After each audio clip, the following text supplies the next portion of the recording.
Have you ever asked yourself, just once in your life, that strange little question, why aren't there any real superheroes? For most of us, it's just a passing thought, a second of curiosity, then we forget it and move on with our day. But a high school kid named Dave Lizewski didn't forget. One ordinary evening, sitting at a bus stop in a moment most people would have brushed off without a second glance, Dave asked himself that question, and then he decided to find the answer the hard way. In his own body, in his own bones. That right there is the beginning of the Kick-Ass comic. But let's pause for a second, because Dave Lizewski was not the kid you'd cast as the hero. He couldn't fight. He wasn't an athlete. He wasn't popular. The girls in his school didn't even know his name. He was the kind of teenager who spent most of his time sitting in the back of a comic book shop, invisible to the world. So his decision wasn't just brave. It was, in any honest reading, ridiculous. And Mark Millar, the writer behind this story, chased that ridiculousness all the way down, page by page, with no flinching, and showed us exactly what really happens when an ordinary kid in the real world tries to be a superhero. Let me say this up front. If you only remember Kick-Ass from those Aaron Taylor Johnson movies, the comic is going to feel like a much darker country. The films gave you something stylish, fast-moving, slightly tongue-in-cheek. The comic is asking a real question with a real answer. If a normal teenager with no training, no money, no connections, no plan, decides to put on a costume bought online and walk into the real world, what actually happens to him? The answer is heavier than most people are ready for. Dave Lizewski ended up in a hospital after his first night out. After his second night out, he was famous, and he paid for that fame in ways nobody around him understood. His issues that followed, his family, the girl he loved, his friends, his sense of who he even was, all of it got billed back to him in installments. Heroism in this story is never free. Every page comes with a price tag. And here's the thing. Even after all of that, Dave never quit. There's never a single night where he hangs up the costume and means it. That's the heart of the whole thing. Tonight, we're going to walk through the entire Kick-Ass story from the very first issue to the very last, slowly, gently, the way you'd retell it to a friend who was halfway to sleep. A teenager's online bought costume turning into a viral phenomenon. An accidental collision with the mob. An unlikely partnership with a 10-year-old killer in a purple wig. And finally, the way the whole idea of heroism gets put on trial in the middle of Times Square. Before we drift any deeper, if you haven't subscribed to the channel yet, please consider doing that. Because long, slow, careful stories like this one only exist because you're here. Now get comfortable, dim the lights, put the phone face down. Because this story is darker than you remember, but it's also more honest than almost any superhero comic ever written. Now let's go back to where everything started. Dave Lizewski's high school world. Dave Lizewski was an ordinary high school kid. Honestly, even that sentence is too generous. Dave wasn't ordinary. He was invisible. He was the kind of student most of his classmates couldn't have picked out of a lineup. He didn't play sports. He wasn't popular. He'd never had a girlfriend. The biggest chunk of his life happened after school, in a comic book shop a few blocks from his apartment. He'd sit there for hours with his two friends, Marty and Todd, 3 classic nerd kids. They read comics, they argued about superhero movies, they got into long, pointless debates online about who would win in a fight. That was their whole world. Even Dave's biggest tragedy was ordinary. His mother died, but there was no mafia behind it. No villain origin, no conspiracy. She had a sudden brain aneurysm one morning at the breakfast table, and she was gone before anyone could process it. Hold on to that detail because Mark Millar is making a very specific choice here. In most superhero stories, the origin starts with a giant, dramatic tragedy. Batman's parents get murdered in front of him. Spider-Man's uncle dies because of his nephew's mistake. Those are the kinds of losses that build a vengeful hero. Dave's loss isn't like that. It's just ordinary, meaningless. And there's no one to blame. That's Millar's first quiet message to us. Dave wasn't built to be a hero. He's just a kid, a lonely kid. After his mom was gone, Dave kept living with his father. His dad was a good man, hardworking, gentle, devoted to his son, but money was always a little tight. The hours his father kept, the late nights, the missed dinners, all of that was just part of the shape of their household. Dave's home was warm but incomplete. Something was always half missing. His days at school weren't any easier. The popular kids didn't see him. The girls walked past him in the hallway like he was furniture. The worst part was the crush he carried for years on a girl named Katie Doxma. Katie didn't even know he existed.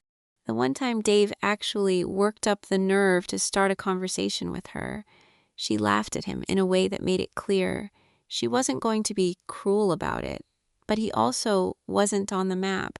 After that conversation, Dave understood something about himself.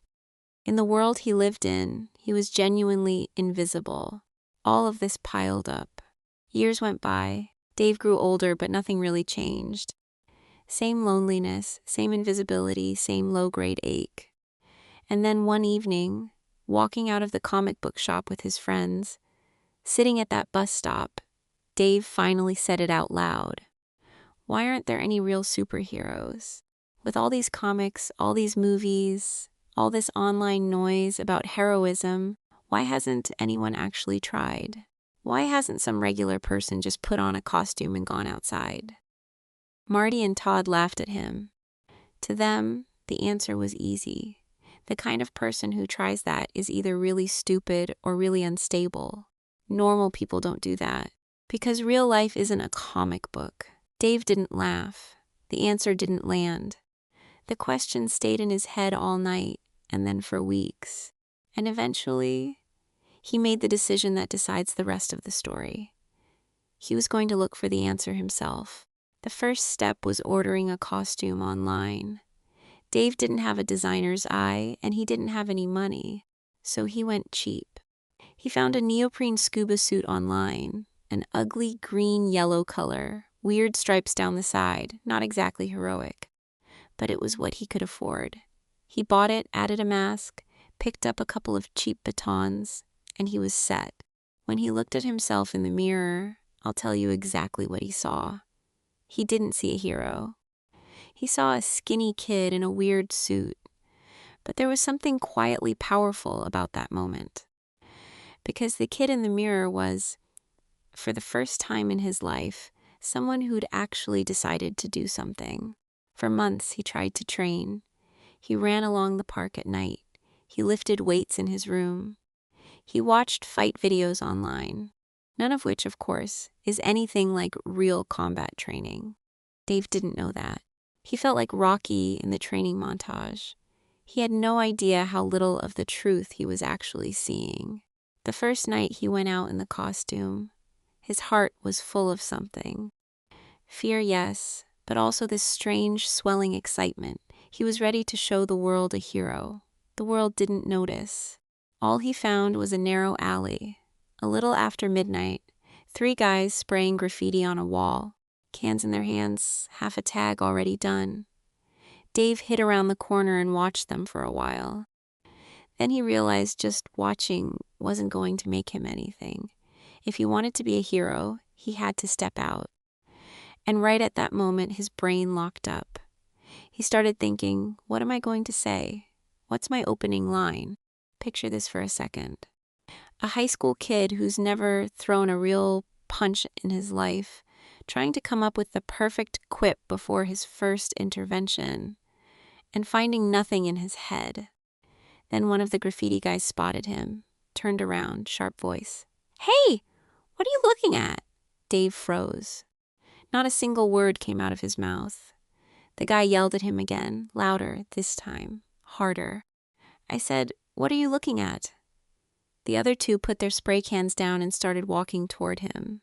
They took a moment to look at his strange costume, and then they figured something out. This guy doesn't fight.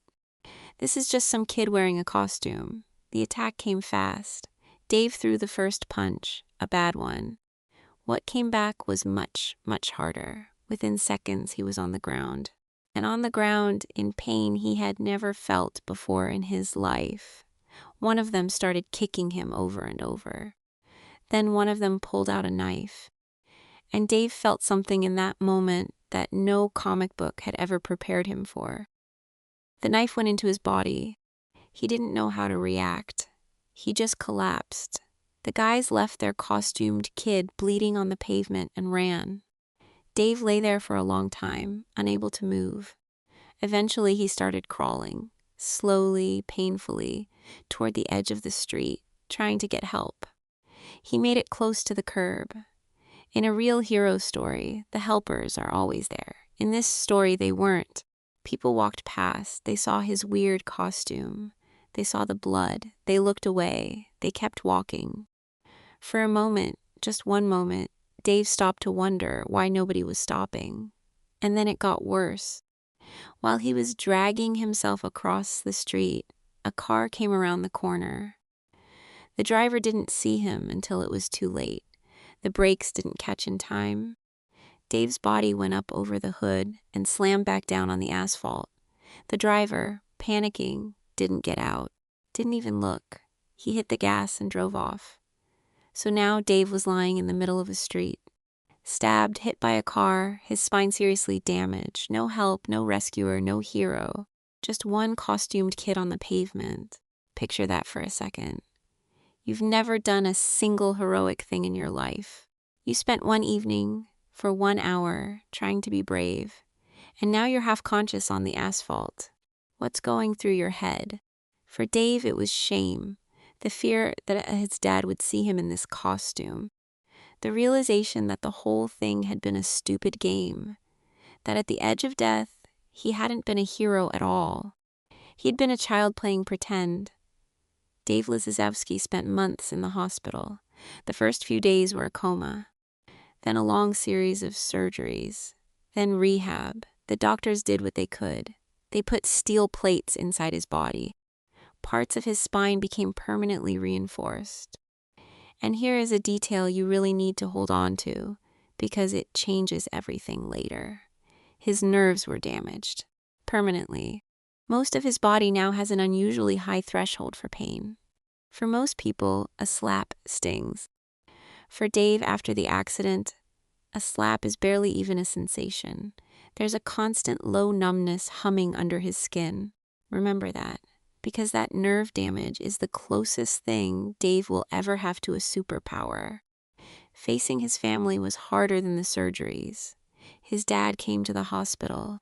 There was pain in his face, fear, but not the huge anger Dave had braced himself for. Because the police, for reasons of their own, had covered up the costume part. The story Dave's father got was that his son had been the victim of a random street attack and a hit and run. The costume never came up. When Dave found out, he felt this strange double feeling. Relief, but also something darker underneath. The relief came from his father's love, but that love was now resting on a lie. As a son who loved his father back, Dave was going to have to keep telling that lie. That lie is going to come back later, and it's going to come back with interest. But not yet. When Dave left the hospital, he made a vow to God. He'd never put the costume back on. He'd never think about heroism again.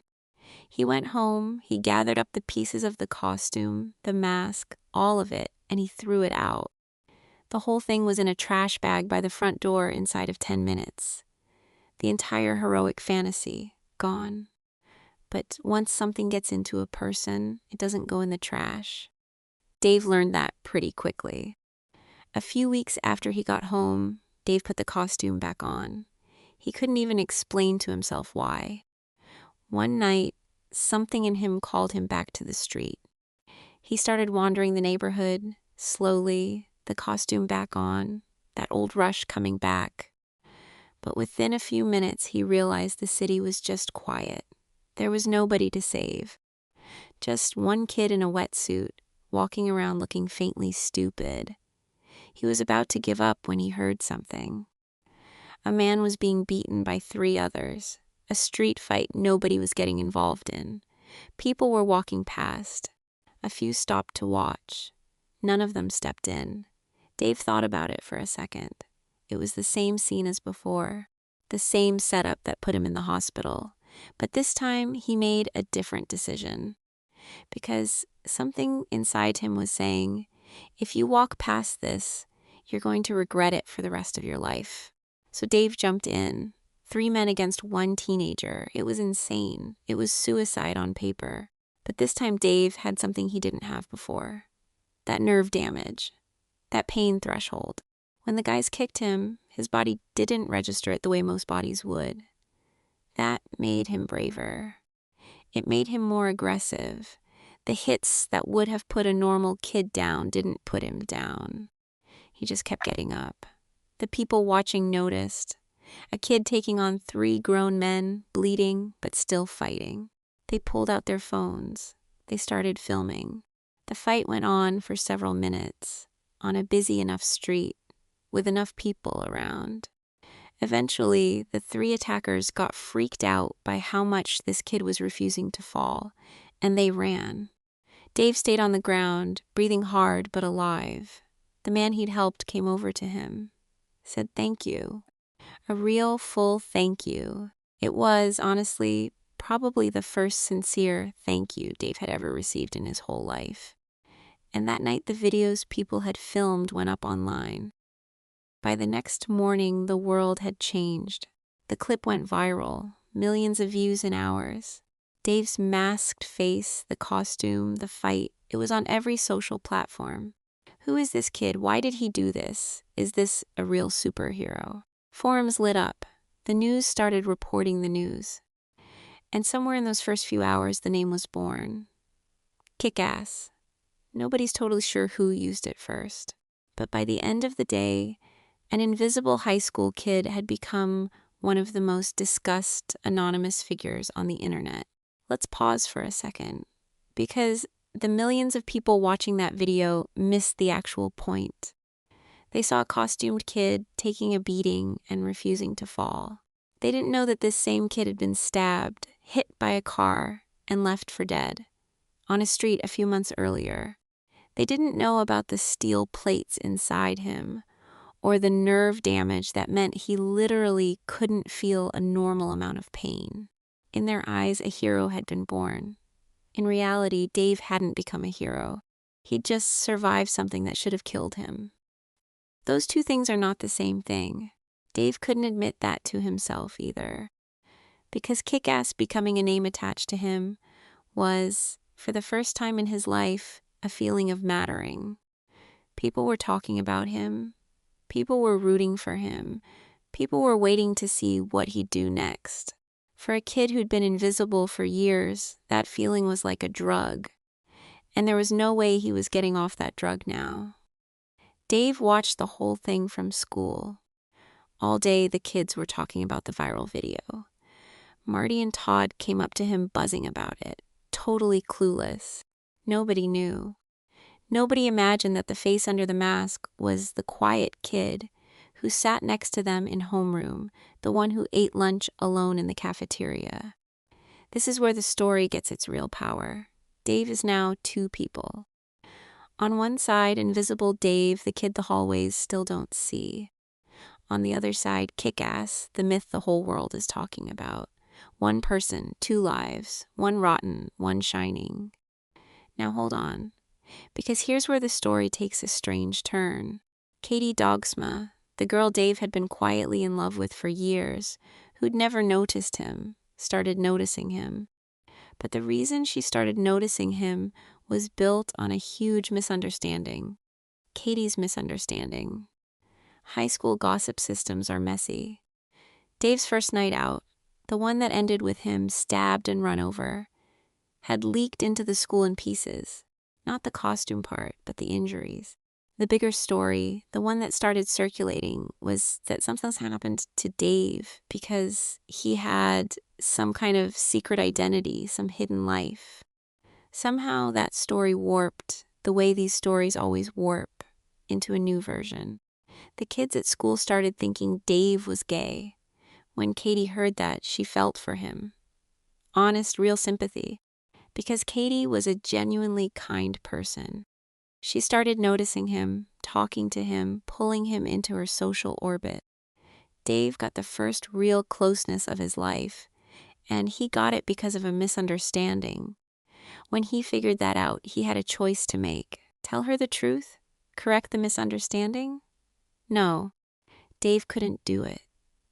Because being close to Katie was the first happiness he'd had in years.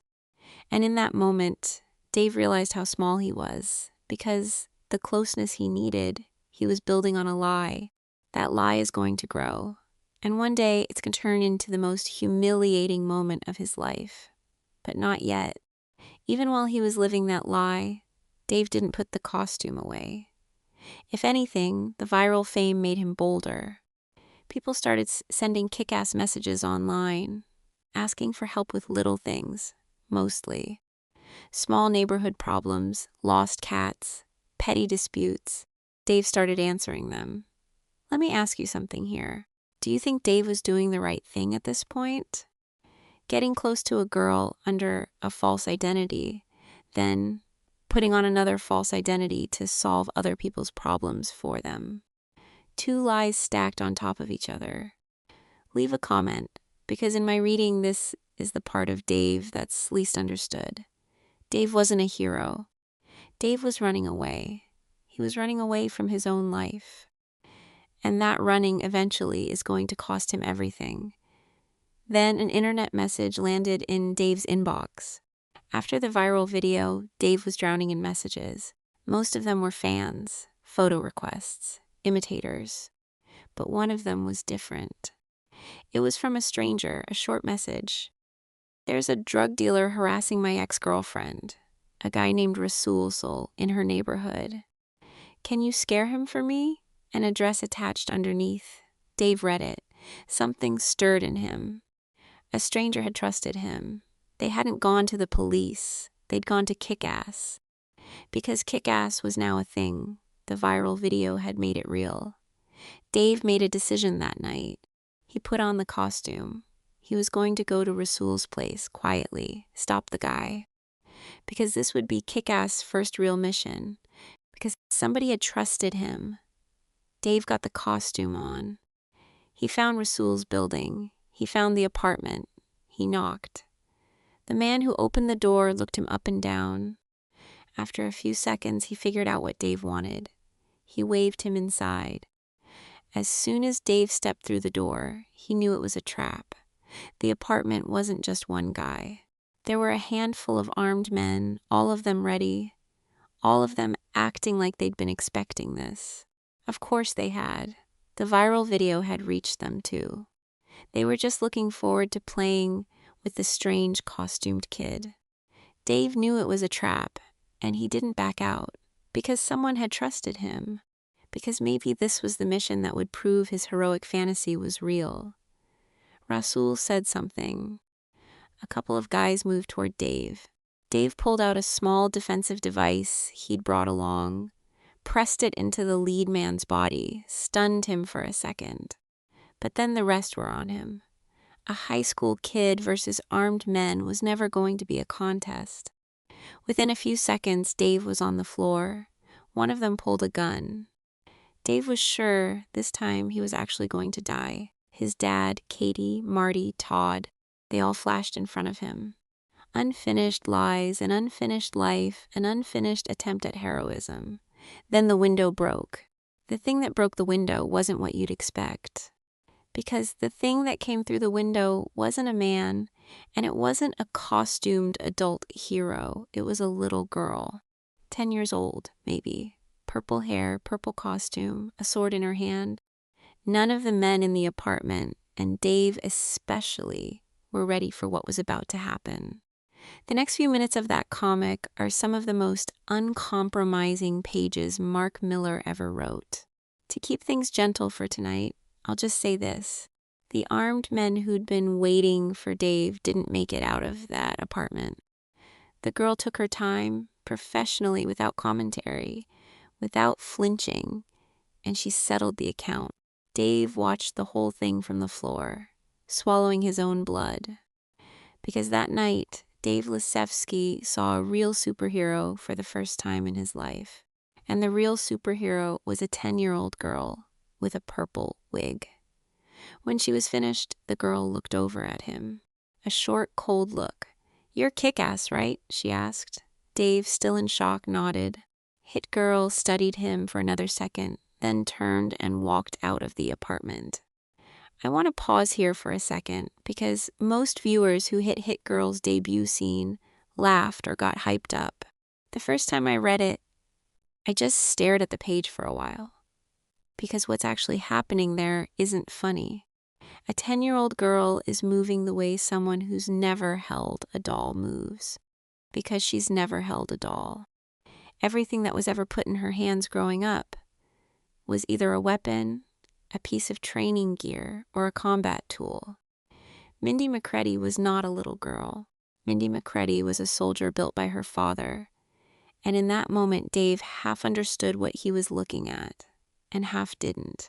Dave pulled himself together and dragged himself out of the apartment. He made it up to the roof of the next building, and on the rooftop across from him, he saw the girl again. Hit Girl was walking up to a man. The man was her father. Middle-aged, hard face, somebody who'd spent years living his own personal superhero fantasy out for real. The girl's name was Hit Girl. The man's name was Big Daddy. And the two of them had already been running operations in New York for years there. Own private war against the mob. In one night, Dave learned exactly how small his version of being a hero really was. Because next to him, this pair was an entire army. Big Daddy held up his hand to Hit Girl. "High five, Hit Girl," he said. Mindy grinned and slapped her palm against his. "We did it again, Big Daddy." Two costumed figures, treating the whole thing like a father and daughter coming home from a soccer game. Dave watched all of this from behind a wall. He froze. The first thing out of his mouth was, "No way." Because he was looking at real costumed heroes for the first time in his life. He was looking at the professional version of what he'd been trying to do. And he was feeling the full weight of his own inadequacy for the first time. Then he managed one more sentence. "Who are you guys?" The two figures turned to look at him for a moment, but they didn't answer.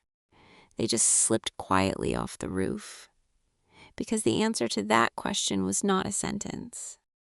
When Dave went home that night, for the first time he understood how small his heroic fantasy was.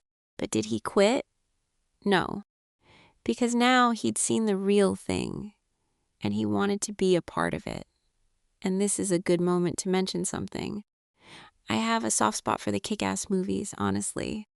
The first one in particular, Aaron Taylor Johnson, Chloe Grace Moretz, the way they pulled Hit Girl off the page.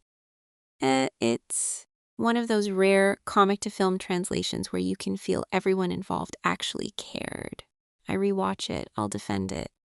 And every once in a while, I find myself wishing Amazon or someone would just commit to a real live-action series, taking the comic the long way, all 3 volumes, no shortcuts. The story has so much room to breathe when you let it. Anyway, back to the page. Then Red Mist showed up. A few weeks later, a new hero appeared on the scene. His name was Red Mist. His costume was nicer, more expensive, more professional.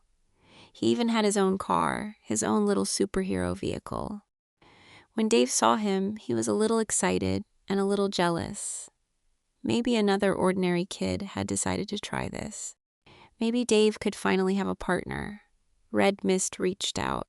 Their first meeting was awkward, but they hit it off fast.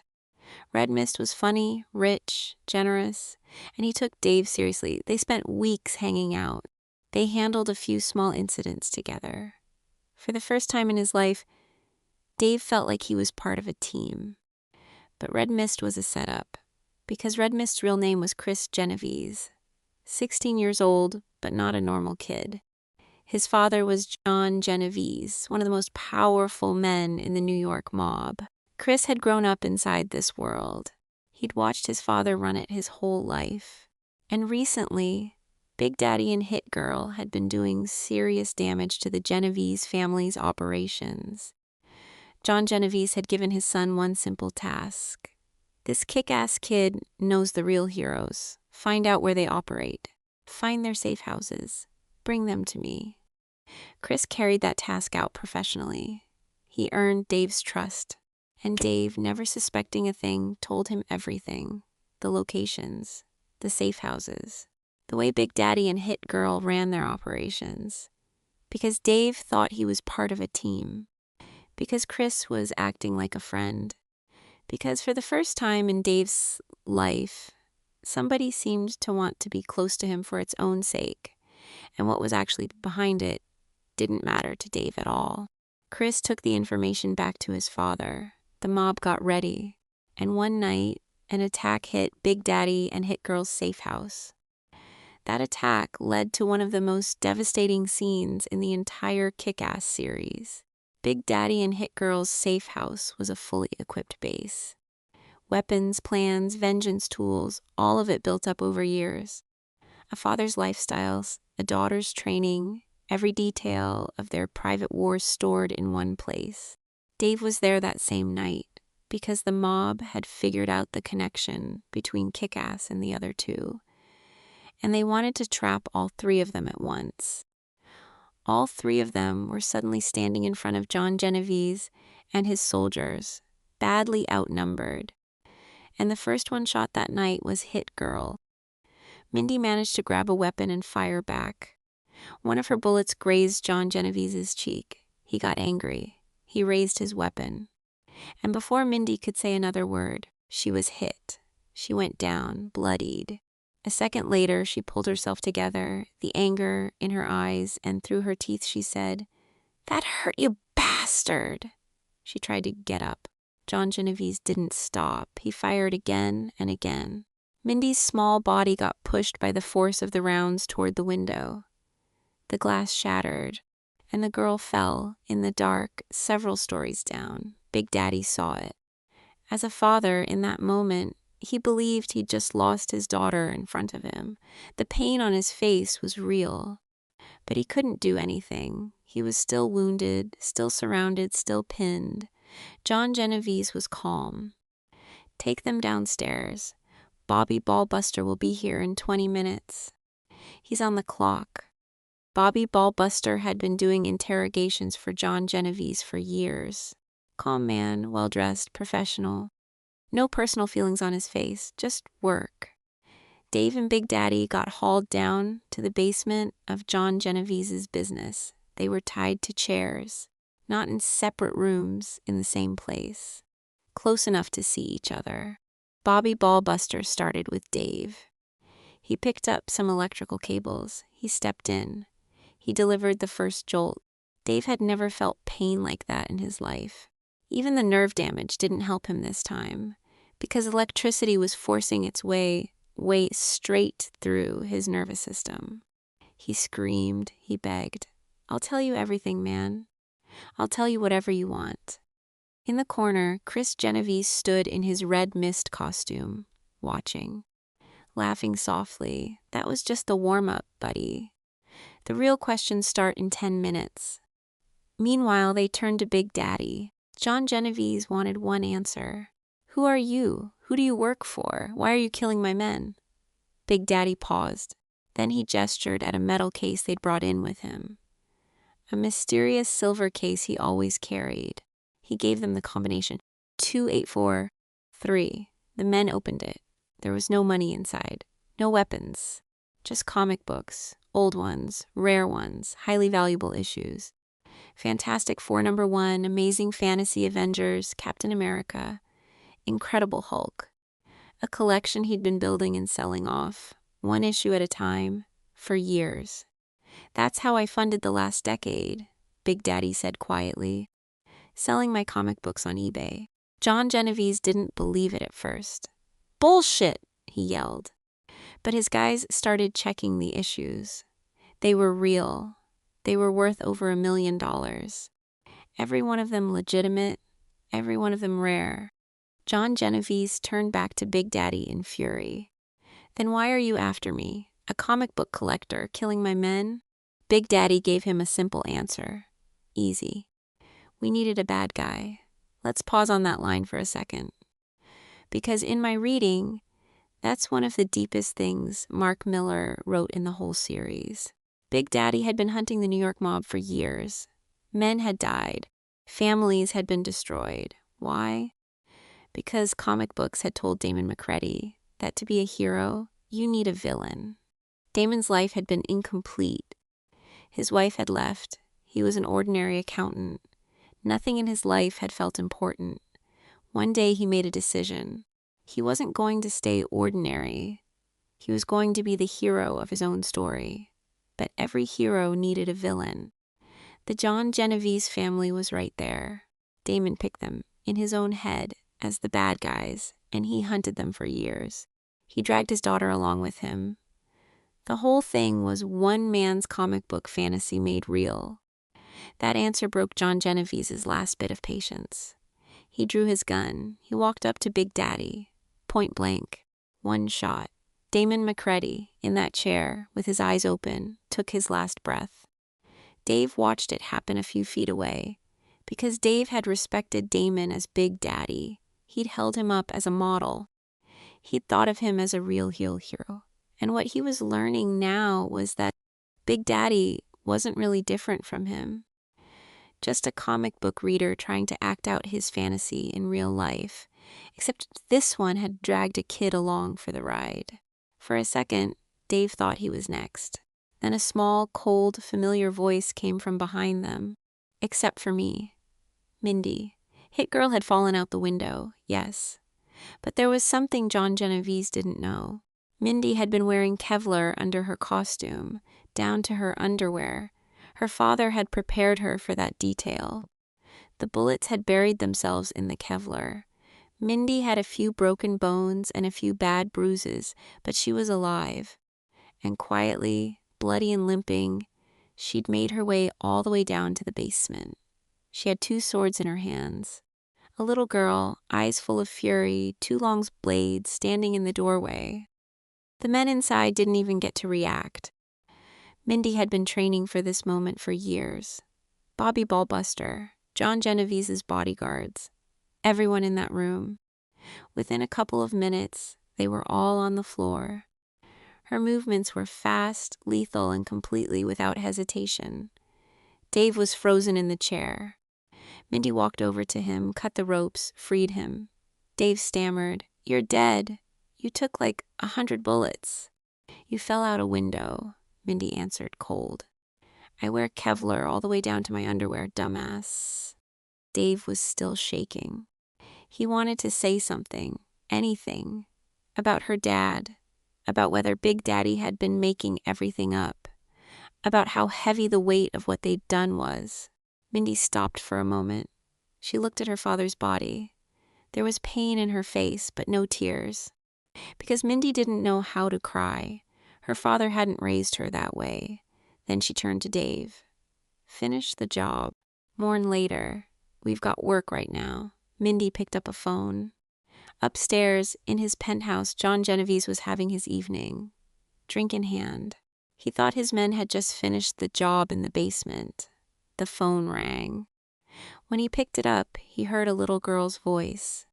"John Genovese, you might want to make your peace with God. Because nobody's making it out of here alive." Whose is this?" John asked, his hands starting to shake a little. Mindy smiled. "Just a little girl in a Halloween costume." John Genovese's face went cold, because he knew that voice. The owner of that voice was supposed to be dead, and now she wasn't, and she was coming upstairs. In front of the service elevator, Dave and Mindy stood side by side. Their bodies were bloody, their costumes torn, but their eyes were still open. Mindy raised her fist. Dave matched it. They bumped their knuckles together, one time. Let's go kick their asses. The elevator went up to the top floor. When the doors opened, John Genovese and his men were waiting for them.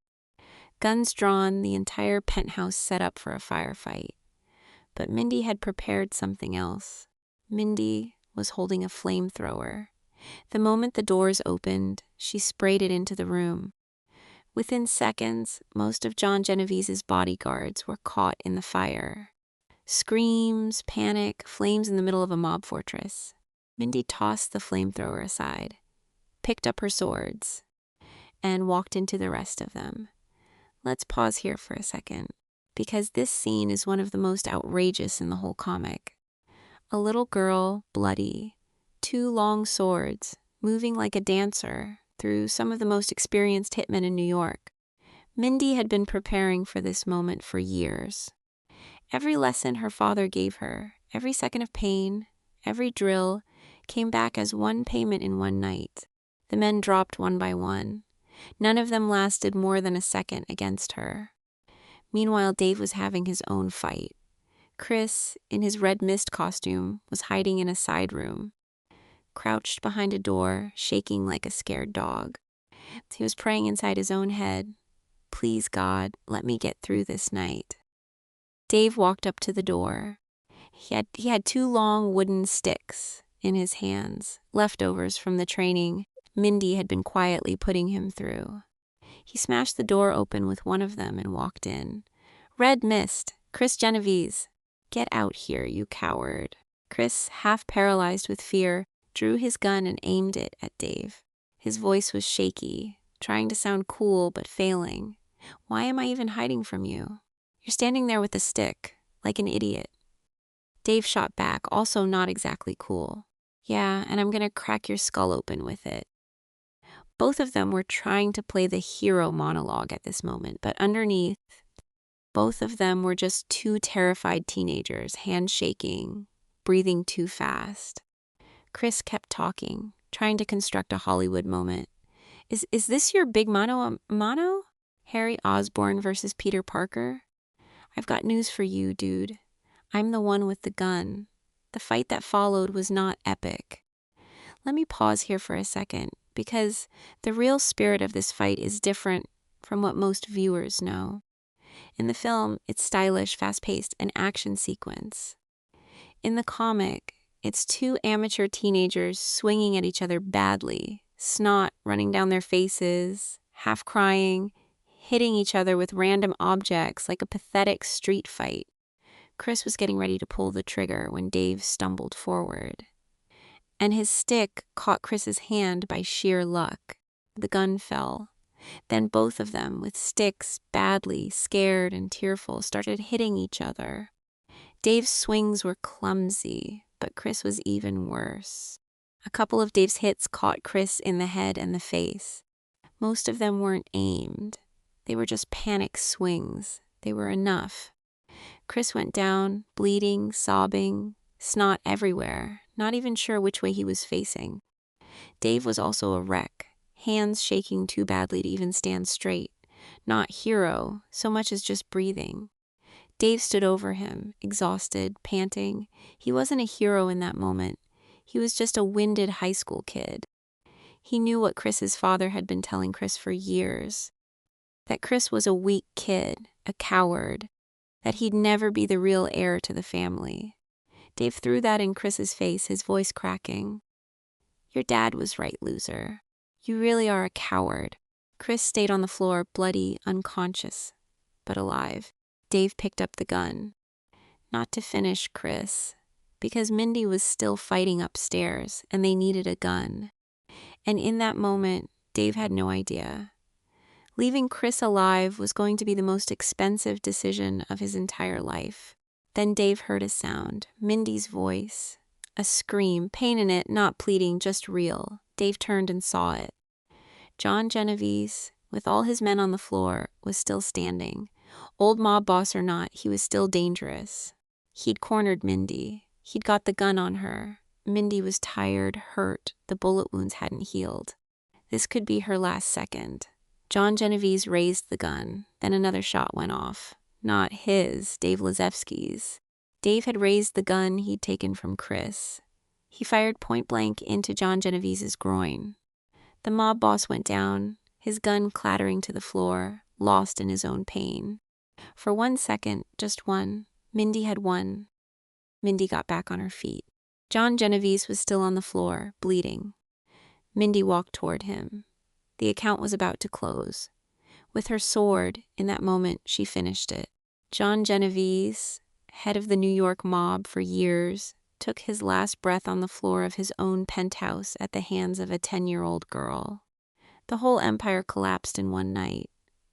Mindy stood next to John Genovese's body. Then she turned and looked at Dave. No smile, no thank you. Just a small nod, that was enough, because the account was closed. Volume 1 was almost over. But Dave thought there was still one more thing he had to do. After everything, he went home. He faced his father, still lying. He talked to Marty and Todd, still unable to share anything real. And then he went to Katie, because the biggest lie of his life was the one between them. For months, he'd been living in her life as her gay friend, a fake closeness on a fake premise. Now it was time to come clean. He told her everything, that he was kick-ass, that he wasn't gay, that he'd been in love with her for a long time. He spilled all of it in one breath. Katie reacted, but not the way Dave had been picturing. There was no romantic moment. The opposite, Katie was disgusted. Because what Katie had been living in her mind was a long manipulation. Dave's well-intentioned lies, from her side, felt like a deep betrayal. She didn't see a hero behind a costume. She saw a guy who'd lied to her for months. The next day at school, Katie's boyfriend found Dave in the hallway, in front of the whole school. He grabbed him, and Dave took, one more time in his life, a beating. The whole school watched, this time not because he was being a hero, just because he'd lied about a girl. Lying on the floor, Dave asked himself the question, was any of this worth anything?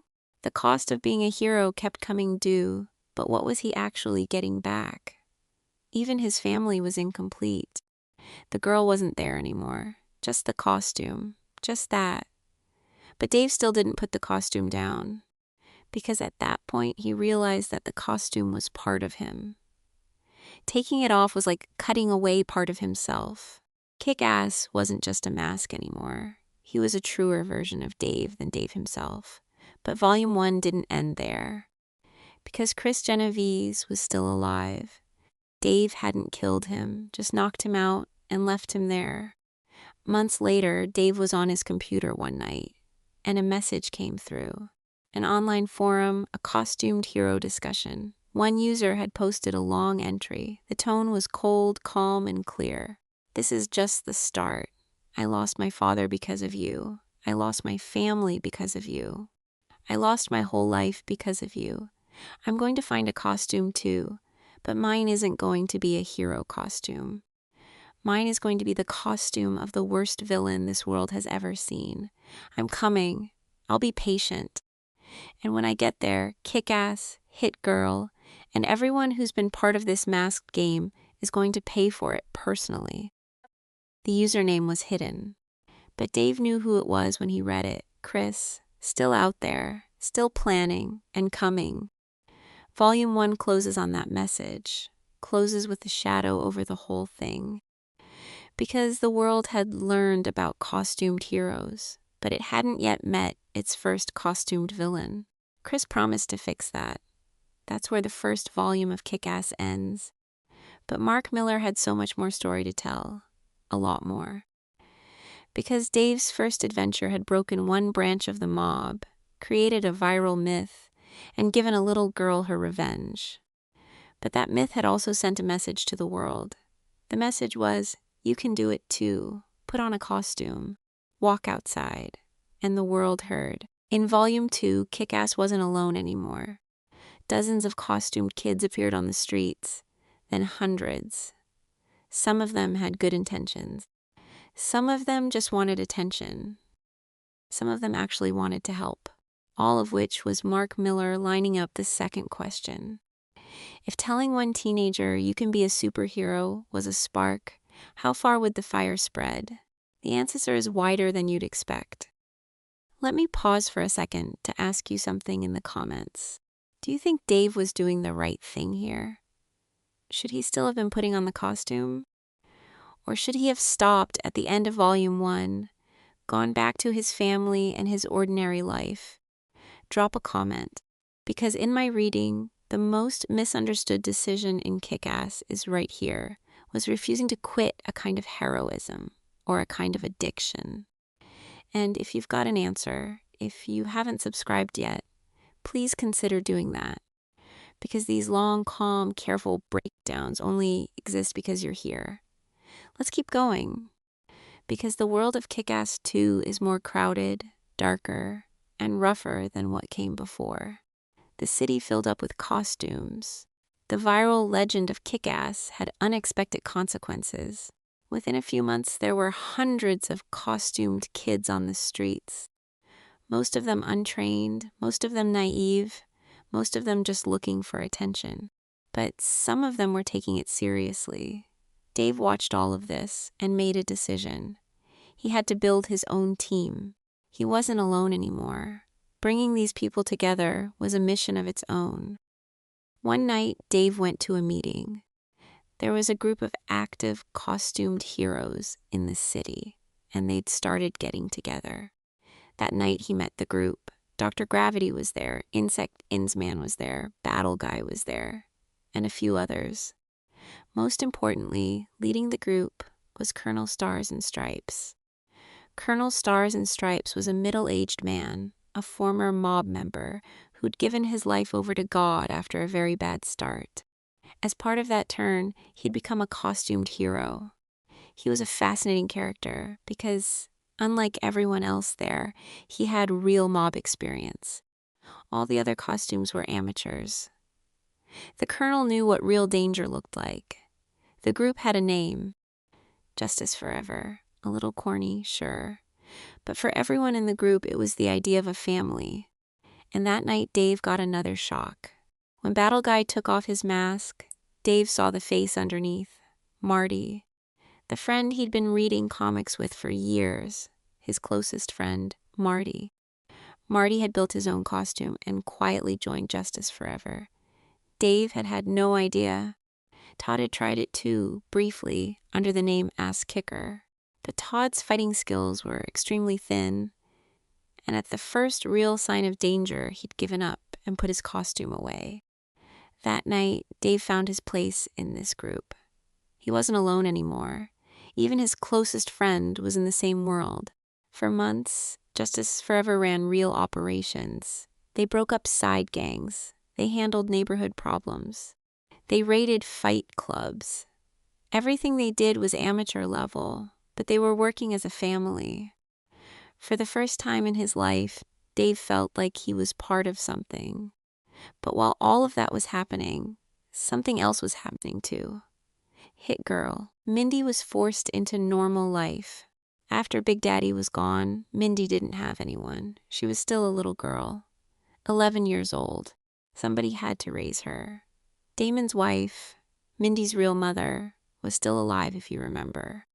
She'd remarried to a police detective named Marcus Williams. Marcus was a good man. He'd been beside Mindy's mother for years, but he hadn't known where Mindy was. Damon had taken the girl.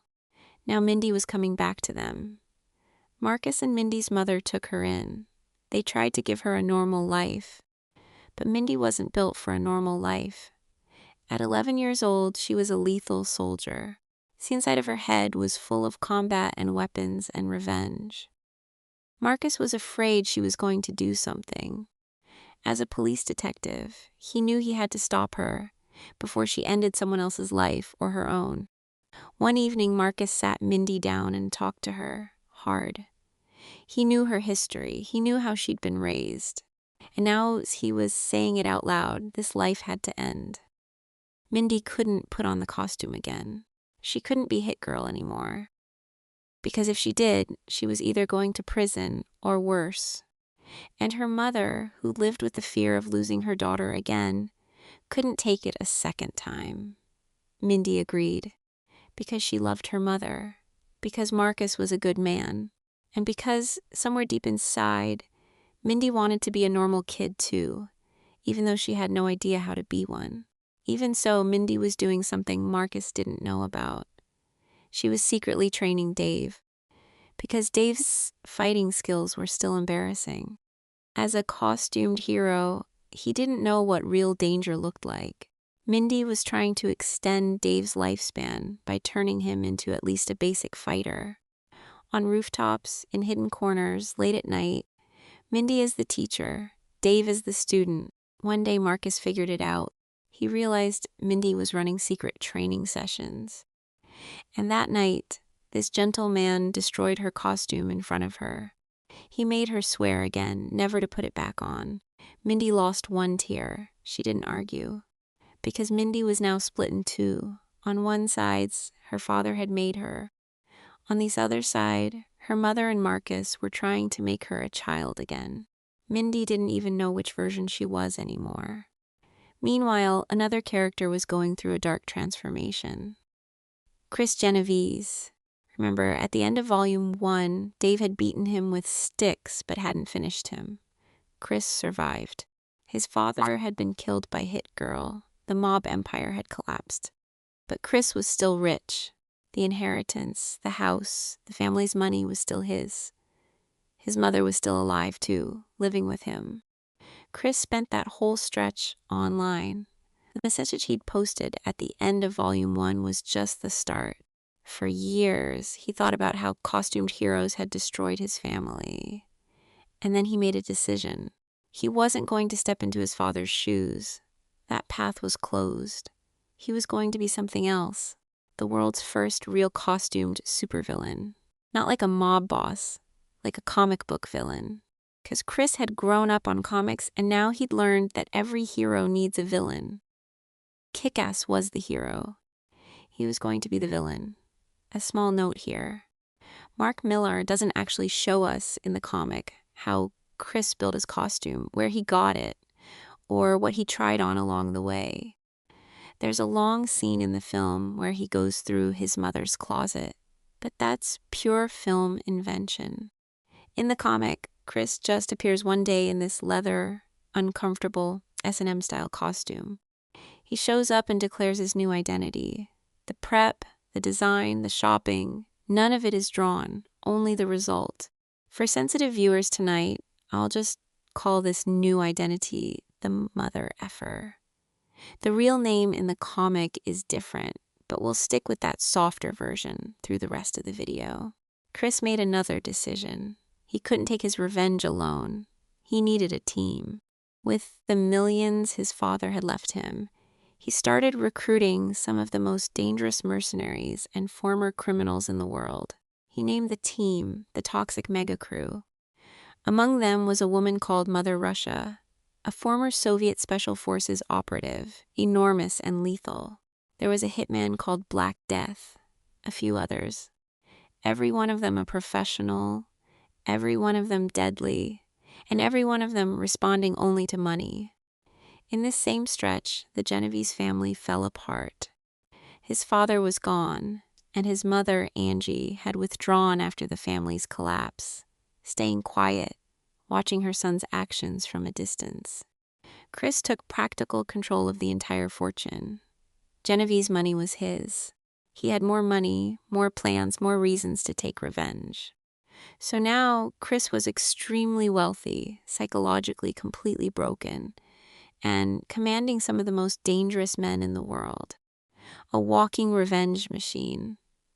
This is also where Mark Millar is, I think, very deliberately building the Chris character.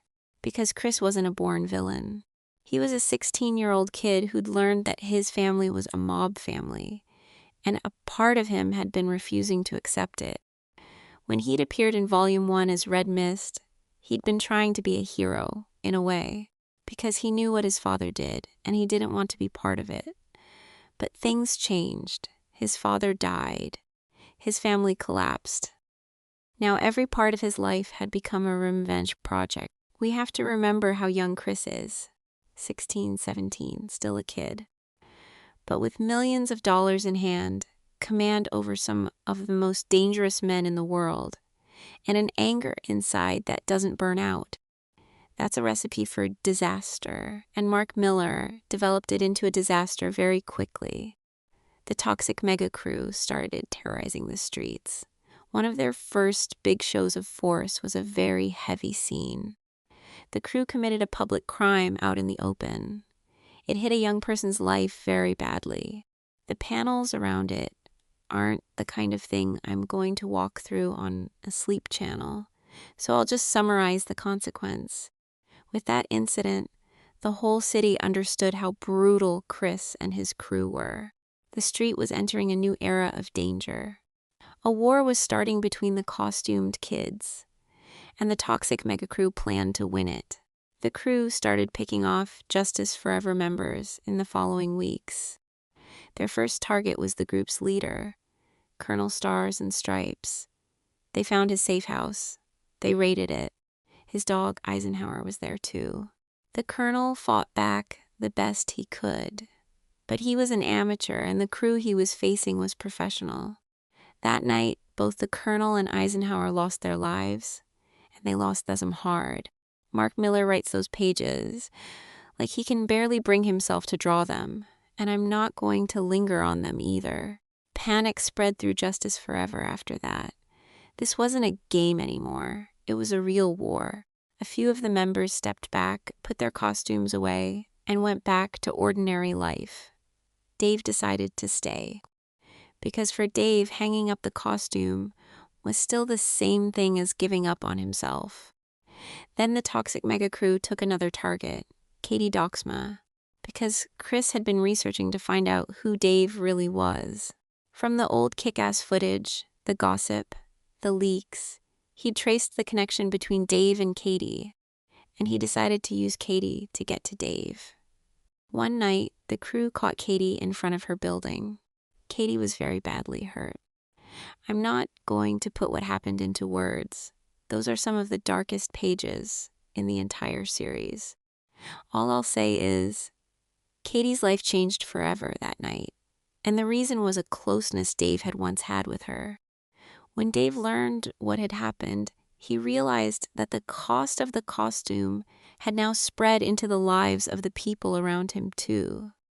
What had happened to Katie sat on Dave as pure guilt, but it was going to get worse.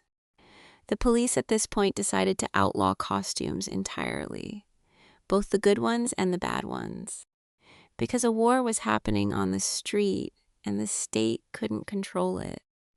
Wearing a costume meant being seen as a potential criminal. If you got caught, you got arrested. Justice Forever was now illegal. The toxic mega crew was now illegal. But Chris had money, security, hired soldiers. Justice Forever had nothing, just fear and conviction. And right around that time, something happened in Dave's house. Dave's father found the costume. One evening, Dave came home late, tired, beat up. The costume wasn't on him, but it was in his bag. His injuries were visible. His father saw him at the door. That night, the father had been suspecting his son for a while. He asked Dave if he was on drugs. Dave said no. His father tried to believe him, but something underneath wasn't quiet. The next morning, while Dave was at school, his father went into his son's room. He started looking for drugs. He didn't find any, but he found something else. In the bag in the closet, the costume, the mask, a couple of weapons, a few pieces of equipment, all of it hidden. For about an hour, his father lived in shock. First, he didn't want to believe it. Then he started lining the details up, the street injuries, the months of late nights, the viral video, the kick-ass the whole city was talking about. It had always been his son. The whole time, right next to him, his father made a decision. When Dave came home, the costume was on the table. His father was standing in front of it. He looked at his son for a long time without speaking. Then he started explaining. He was going to go to the police. He was going to confess to being Kick-Ass himself. He'd take on the crimes, the viral phenomenon, the whole connection with the mob. because Dave was still young, and if his son had walked into a war with the mob, Chris and his men would kill him. But they couldn't kill his father. They could only put his father in prison. Prison was life. The mob was not. Dave tried to argue. He didn't want his father to do this. But his father didn't listen, because his last duty as a father was to save his son. That night, his father turned himself in. The whole city had the headline the next morning. True identity of Kick-Ass revealed. Costumed hero terrorizing city was a middle-aged man. The police accepted it. The courts accepted it. Dave's father went to prison within a few weeks. When Dave came home, his father's place was empty. His father had given up his own life to save him. But did Chris know? Yes, he did. The mob still had Genevieve's loyalists in prison. Chris activated them. He gave them a job on his father's behalf. He didn't want Dave's father to last long in prison, because if he survived, he could testify against Chris later. And more importantly, Chris wanted to punish Dave deeper. A few weeks later, in prison, something happened. Dave's father got into a heavy altercation with another inmate. The altercation got out of hand. His father lost his life inside. Dave got the news over the phone. He collapsed where he was standing. Because in that moment, Dave had paid the price for everything. His mother was gone. Now his father was gone too. He was alone, and the reason was a game he'd been playing for years, a costume, a mask, a stupid question. Why aren't there any real superheroes? That night in the apartment, Dave broke.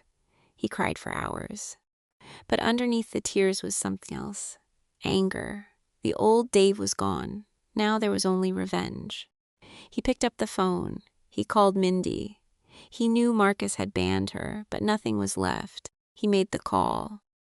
When Mindy picked up, Dave poured everything out. His father in prison, Chris behind it, justice forever falling apart. What had happened to Katie? The whole world had collapsed. Only one person was left, Mindy. There was a second of silence on the other end of the line. Then Mindy spoke. "See you in the morning." The next morning was the funeral. And the funeral became one of the most shocking scenes in the entire series. A small cemetery. Dave wasn't in costume, just in a black suit, standing in front of the casket. Marty was beside him. Todd was beside him. Relatives, neighbors. An ordinary family funeral. The ceremony started, slow, heavy. Then a group of men appeared, all in black suits, all wearing the red-eye toxic mega crew masks. They had infiltrated the funeral. They were standing among the mourners. A few seconds later, one of them produced something, a rocket launcher. Yes, an actual rocket launcher at a funeral. Somebody yelled, "Dave, get down!" Then the explosion. The ground right next to the grave erupted. Earth, fire, debris flying. Half the people at the funeral were on the ground in a second. Marty went down. Todd went down. Relatives went down. Some were gone, some were hurt. The center of the cemetery was a crater. Dave was still on his feet, trying to understand what had just happened. The toxic mega crew drew their weapons. Their target was Dave. They wanted to take him alive, because Chris wanted to take this fight further into the open. "Grab the kid. We don't have time," one of them yelled. Then another voice came, Marcus's voice, from a corner of the cemetery, panicked. "Mindy!" Because Mindy had just walked into the cemetery, not in costume, in regular clothes, jeans, a sweater, her own face. The night before, after Dave's call, she'd come straight to the funeral without even bringing her costume, because Mindy knew the toxic mega crew wouldn't miss this opportunity. She had weapons hidden in a shopping bag. When Marcus saw his stepdaughter walking into the funeral, he panicked. But Mindy didn't hear him. The toxic mega crew grabbed Dave. "Get the kid in the van!" "Move." They dragged him toward a van parked at the corner of the cemetery. Dave, still in his black suit, no costume, was thrown into the back. 1, 2, 3 men jumped in after him. One of them took the driver's seat. The engine started. Toxic Mega was going to drive Dave out, then deliver him to Chris. Then the back door opened. Mindy jumped into the back of the van. There were 4 men in there, all armed. But Mindy was already inside their formation. No costume, jeans, sweater, the weapon she'd pulled from her bag. Within a few seconds, in the closed back of the van, 4 men were on the seats and on the floor. The driver turned around without understanding what had happened. Mindy fired at him too. He slumped over the wheel. The van slowed. Mindy climbed into the driver's seat. She pushed the bodies aside. She sat down. She pulled Dave up next to her. The cemetery gate was closed. She floored the gas. The gate splintered in front of the van. Behind them, fire, wreckage, half the funeral bloody. Dave was breathing hard, still trying to catch up. The 10-year-old girl he'd first seen years ago had grown up, and what she'd grown into was something he was only just beginning to understand. Mindy, in regular clothes, had just cleared a van of 4 armed men in seconds. Mindy drove the van toward one of the Toxic Mega Crew's bases, one of Chris's operation centers, a warehouse out on the edge of the city. Mindy stopped when they got there. She turned to Dave. "You put your costume on. I don't have mine right now. We're going in, we're cleaning house." Dave pulled the Kick-Ass costume out of a bag and got it on fast. Mindy was still in jeans and a sweater. It didn't matter. The 2 of them went in. Inside the warehouse were Toxic Mega Crew, mercenary supply, weapons, plans. Dave and Mindy attacked together. On one side, the costumed Kick-Ass. On the other, a professional little killer in everyday clothes. The men fell one by one. Everyone in the warehouse, within a few minutes, was finished. After it was done, Mindy drove the van again, this time toward one of her father's old safe houses. Big Daddy had set up a few hidden safe houses around the city years ago. This was the 3rd one. A garage and storeroom, weapon cabinets inside, plans, equipment. Mindy pulled the van over. She got Dave inside. Then she picked up the phone. She called Marcus. Marcus was still at the funeral, surrounded by police, ambulances, fire crews. His voice was shaky when he picked up. "Mindy, this is insane. I don't even know where you are. What's happening? Are you hurt?" Mindy spoke cold. "The Toxic Mega Crew is hitting Times Square tonight at 8. We got the intel from an informant. They're going for the biggest civilian casualty count since 9/11. Marcus, get as many cops there as you can. Mindy, wait. We're at one of my dad's old safe houses. Don't try to bring me in. Not until those lunatic bastards are arrested. After the work is done, I promise I'll come home. But this is our one shot. Can you guarantee me real police presence in that area?" Marcus paused. "I'll do what I can." Mindy hung up. Then she turned to Dave. Dave was sitting in a corner, still crying, still in shock. Mindy gave him an iconic speech. "Dave, 1 tear, fine. But this total weakling thing you're doing right now is not acceptable. They killed your father. They hurt your girlfriend. Are you going to sit here crying like it's the Oscars?" Dave thought about it. He wiped his face. He looked up. "Good," Mindy said. "Now get your gear on, and let's go clean some trash." Big Daddy's weapon cabinet opened. Everything Damon McCready had been hoarding for years was still in there. Swords, pistols, knives, small explosives, the Hit Girl costume, Big Daddy's cape. Mindy took her costume out. She changed out of her regular clothes, and for the first time in a long time, she was Hit Girl again. Meanwhile, Chris was running a strategy. Chris knew he couldn't hit Times Square if the area was full of police, so he ran a distraction. The Toxic Mega Crew set several small fires across the city at the same time and started false reports of looting. Police radio traffic exploded. But the real signal was something else. That signal was Dave's apartment. Chris ordered his men to set off a bomb in Dave's apartment. The Lizewski building went up in flames. A whole floor came down. That was the signal. Every alarm in the police radio system started blaring. "Looting on 89th, please respond."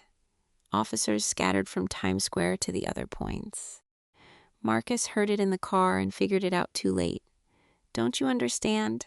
They're pulling us away. The fires are just a distraction. They're trying to get us out of there. But his team was already on the move. And in that gap, hundreds of costumed toxic mega men marched into Times Square. Kick-Ass and Hit Girl stepped out to meet them. Just the two of them. In front of a car, weapons in their hands. Kick-Ass yelled, "Chris Genovese!" Chris turned. What? What is this? Mindy held two swords in costume. "Drop it, you piece of trash." Chris laughed. "No way. Are you really this stupid? Standing in front of my crew, you came to throw down?"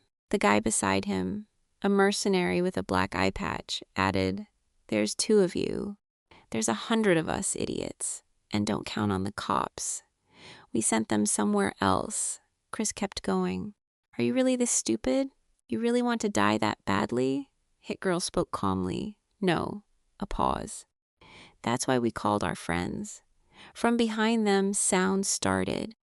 From rooftops, from side streets, they started appearing. The remaining members of Justice Forever. The other costumed kids who'd been hiding around the city. The amateur heroes from the neighborhood. Dr. Gravity, Insect Man, Battle Guy, Marty, and dozens of other costumes. All armed, all there for war. Kick-Ass kept going. "Now you should be the one who's scared." But before the fight started, Chris said one more thing. Furious, sarcastic. "Don't lecture me, you ignorant piece of trash." "You killed my dad, you bastard," Kick-Ass yelled. "What?" "You killed my dad first. You hurt Katie, you piece of trash." Chris laughed bitterly. "She wasn't your girlfriend, Kick-Ass. She barely even knew you.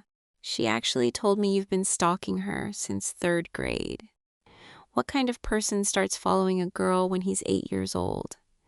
"Die, you piece of," Kick-Ass yelled and jumped on Chris.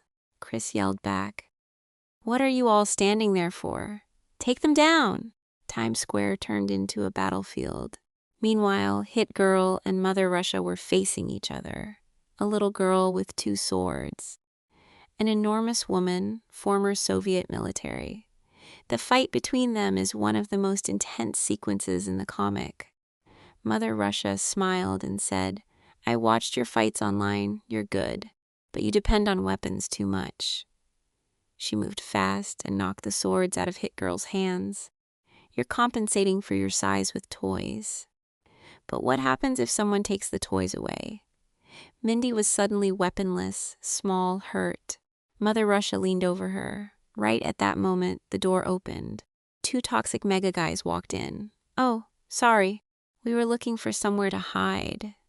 They froze when they saw the scene. Mother Russia turned her attention toward the door for a second. That 1 second was enough. Mindy grabbed a knife off the floor. She drove it into Mother Russia's throat. Arg! The huge woman stared in disbelief for a moment. "Motherfuck," she yelled, trying to pull the blade out. But Mindy held it in. The knife stayed in. Blood was rushing out. Mother Russia hit the floor. Mindy stood over her, waited a second, then pulled the knife out. And in what might be the bloodiest panel in the entire comic, the little girl took Mother Russia's head off. She picked it up and stood. Someone asked, "Is she dead?" Mindy answered, calm, still holding the head. "Relax. I just want to be totally sure." Mother Russia was gone. Meanwhile, Dave was fighting his own battle with Chris. But not the way you'd expect. Chris did something. He ran. In the middle of Times Square, as the fight broke out, Chris veered off and ran toward the side streets. Even cops were yelling, "Stop him! He's running!" Dave went after him. "Come back here, you coward. Come back and fight me." Chris ducked into a building. He went up the stairs, breathing hard, sweat pouring. All the way to the roof. Dave was still chasing him, tired but not stopping. On the roof, Chris got cornered. There were construction materials around. Paint cans, metal pieces. Just the two of them on the rooftop, alone. This fight had no cinematic grandeur to it. Chris grabbed a paint can and threw it at Dave. The can hit Dave in the head. Gung! Dave staggered. Chris grabbed another and swung. Gah! Dave dropped. Die you! Chris yelled, throwing another can. But then Dave found his moment. He got up. He went at Chris. He pinned him with one of his sticks. Then he shoved hard. Chris went off the roof. Fuck! Dave watched him fall. In that moment, he wasn't a hero. He was a frozen, scared high school kid. The comic puts it like this. Just like that, it was all over. Just like that, it was all very real, and I wasn't the Punisher, or Batman, or a guy in an action movie. I was just a kid in a wetsuit who'd pushed another kid off a building. Dave stayed on the roof. He didn't go down. He walked to the edge and leaned over. Chris was lying on the ground below, bloody but still moving, not dead. Paralyzed from the neck down, couldn't move but still able to talk, calling up at Dave, begging. I promise, I won't tell anyone. I won't get you in trouble. It just hurts so much. I need to get to a hospital. I can't feel my legs. I'm so scared. Dave looked at him for a moment. His blood was boiling, but in that moment he made a decision. Someone who was trying to be a hero wasn't going to be a killer. He pulled out his phone. I must be out of my mind, he called 911. Emergency? I need an ambulance at 5th and Broadway. There's a man with a broken neck and serious internal injuries. Chris, below, heard it. Kick-Ass had just pushed him off a building, then called him an ambulance. Chris would live, but he was going to be paralyzed from the neck down for the rest of his life. But there was something Dave hadn't realized from up on that roof. The cops below had seen the whole thing. Chris on the ground, somebody pushing him from above. Shouts started. Look! That guy pushed him off, an officer called out. Jody, get a team up here. Cover the exits. We're going up to grab this lowlife. Dave heard them from the roof. His heart sped up. Oh no, how am I getting out of here? He looked around. Police cars were starting to surround the building. No way down from the roof, and if he went inside, he'd be caught. That I'm not the Punisher, I'm just a kid in a wetsuit thing hit even harder. Right then, a hand grabbed him by the hair from behind. It was Hit Girl. From the next building over, after finishing Mother Russia, she'd come to find him. She pulled Dave hard out of the cops' line of sight. Let the grown-ups handle this. What? Dave asked, confused. Mindy was clear. I'm drawing the heat. You take the costume off and slip into the crowd. While all the cops are chasing me, you disappear. Dave tried to argue, but she didn't give him a chance. She jumped to the edge of the roof, onto the next building, down a lamppost, all the way to the ground. She landed in front of the cops. One of them turned and aimed at her. Hit Girl jumped him, shoved him aside, and got into the police car. I've got bigger fish right now, she said. She got behind the wheel. She floored it. The police car flew down the street with its lights on. All the cops in the area turned toward her. That was exactly Mindy's plan. Pull all the attention onto herself. To become public enemy number 1, so Dave could take his costume off and quietly fade out of the scene. Half the officers jumped into cars and chased her. The whole city, in that moment, was after Hit Girl. Mindy was smart, fast, and she knew the streets. The chase worked in her favor. Some of the cops, the ones who knew she'd just saved Times Square, were even whispering on their radios. There were voices going, "Go, Hit Girl, go out there." Dave watched from a corner, took the costume off, and blended into the crowd in his street clothes. But one NYPD detective made a different decision. The name doesn't matter. A high-strung captain who wanted Hit Girl caught. Watching the chaos of the chase, he lost his rational mind and decided he'd handle this himself. He walked into the middle of the road. He stood in front of Hit Girl, right in the middle of the street. It was a suicidal bluff. If Mindy held her speed and hit him, the captain was dead on the spot. If she stopped, she was caught. Mindy saw him at the last second. In half a second, she made a decision. She could plow through a police captain. It would guarantee her escape. But her hero's ethics, in the final second, beat her own self-preservation instinct. She cut the wheel. The car spun sideways. She missed the captain by inches. That maneuver wrecked her escape. The police car slammed into a wall. Mindy was knocked unconscious for a moment. Cops surrounded her, weapons drawn. Mindy was arrested that night. An officer spoke harshly. "Eyes on her, guys. She might look like a little girl, but she's wanted for at least 60 murders." Mindy spoke quietly. "Don't worry. I'd never heard a uniform. The important thing was saving those people and taking down the mother effer's crew." The officer looked at her bitterly. "Very noble little lady, but I don't care. Do you understand how much trouble you're in? You're not a superhero. You're a little girl with a personality disorder." Mindy didn't answer. She just held out her wrists and let the cuffs go on. Right then, Marcus arrived. He'd been searching for his stepdaughter all night. He pushed through the police line to the front and saw Mindy, his stepdaughter in costume, bloody, handcuffed. In front of the whole team, in front of uniformed officers, civilians, cameras, he raised his voice. "This girl's my stepdaughter, Mindy McCready, my wife's child. I was her caretaker. Please show her some empathy." The mood in the street shifted. Every eye turned to Marcus. The officer thought for a moment. Then he turned to another cop.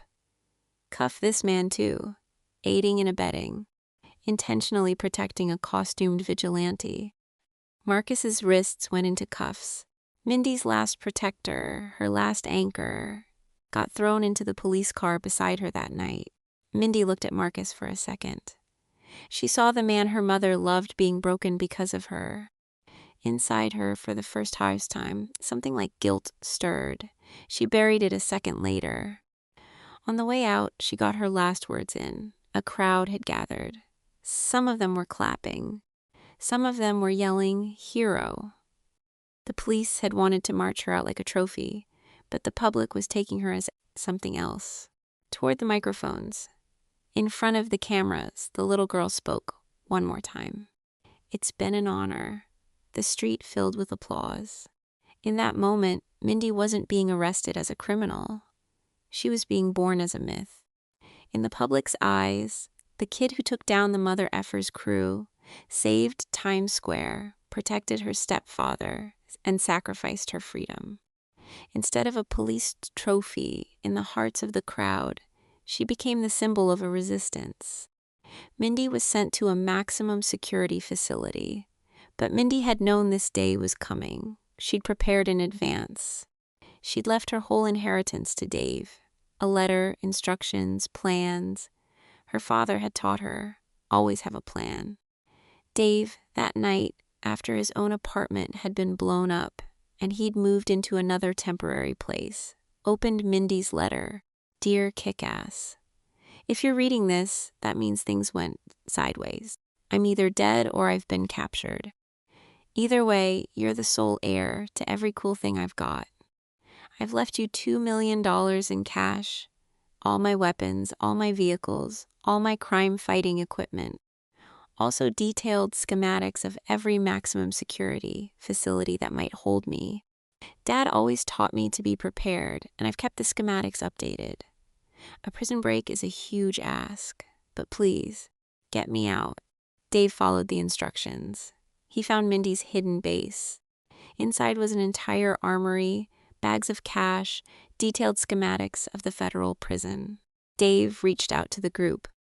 The remaining members of Justice Forever, and even some newer amateurs who'd just arrived. They took up the mission to break Mindy out. It became a matter of honor. They couldn't abandon the symbol of the resistance. Weeks passed. The group finally arrived at the prison. The strategy wasn't brute force, it was finesse. Using the cloned access cards Mindy had given them, they'd quietly bypass the security system. A surgical operation. But when they saw the real scale of the prison, the group's confidence cracked. This wasn't a park brawl. This was a federal security system facing a group of amateur teenage heroes. One person's panic spread through the rest. Survival instinct took over. The quiet plan came apart. A clumsy attempt at a raid, then a frightened retreat. Mindy stayed in her cell, alone and abandoned. The group ran, and they made up an excuse. Tactical withdrawal, we need more training. Mindy didn't get rescued that night, or the night after. 6 months passed. The group kept dodging the responsibility. The prisoner inside paid the heavy price of being abandoned. Dave, in that time, drifted out of reality entirely. He turned his own guilt into a tormented hero aesthetic. Staged photographs, an overdramatic aura, mood over action. But adult life caught up with him. He couldn't keep the fantasy going. He moved into a small apartment, took a cheap job to pay rent. To run from the failures of his civilian life, he put the mask back on. The alter ego was no longer a hobby. It was the only lifeline keeping him from losing his mind. To prove he was still relevant, he went after one small target. Dave's solo night patrol started in disaster. He thought he was stopping a crime. He'd actually walked into an ambush. Scared, but with some leftover instinct to fight back, he tried to defend himself. But the streets don't have rules. A dirty, brutal hit shattered his heroic illusion. The attackers took him apart and took whatever he had on him. The first real solo patrol ended in absolute failure. Right then, an unexpected variable arrived. A woman walking past saw the end of the assault and scared the attackers off. She introduced herself as a nurse. Her name was Valerie. She wouldn't leave Dave on the street and took him to her car. To save his ego, Dave made up some lies, said he had to protect his identity because of dangerous events from his past. Valerie believed him. She told him it was an honor to meet a real superhero. Dave's ego was stroked, and for the first time in months, somebody believed in him. But while all this was happening, there was another front in the story. Angie Genovese, Chris's mother. Her life had turned into a private hell, carrying the weight of being a sociopath's mother. A woman on the street walked up to her one day and threw her son's killings in her face. Later, in a different prison, not the one Mindy was in, old mob representatives passed her information. The new boss, Rocco, ran the system through bribes, and he was going to get Chris released from the hospital. Rocco wasn't shy about showing his power. He'd call in rookie cops and give them sadistic orders. The police force had become his toy.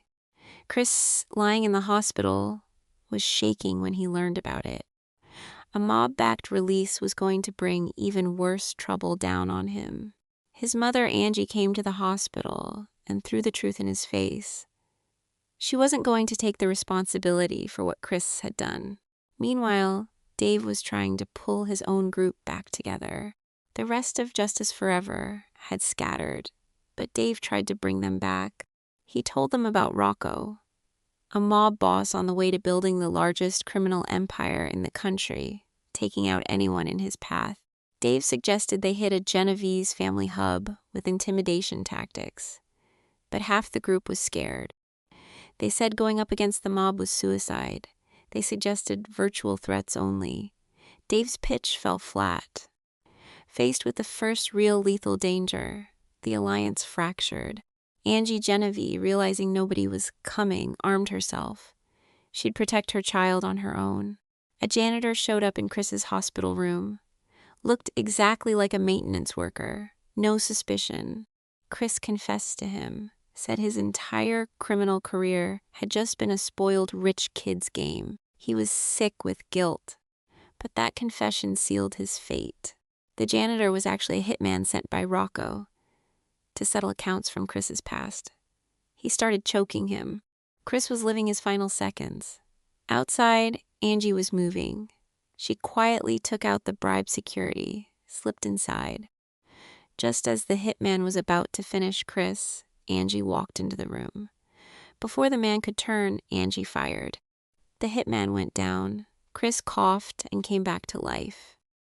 Mother and son, bloody in a hospital room, looked at each other. Chris was alive because of his mother.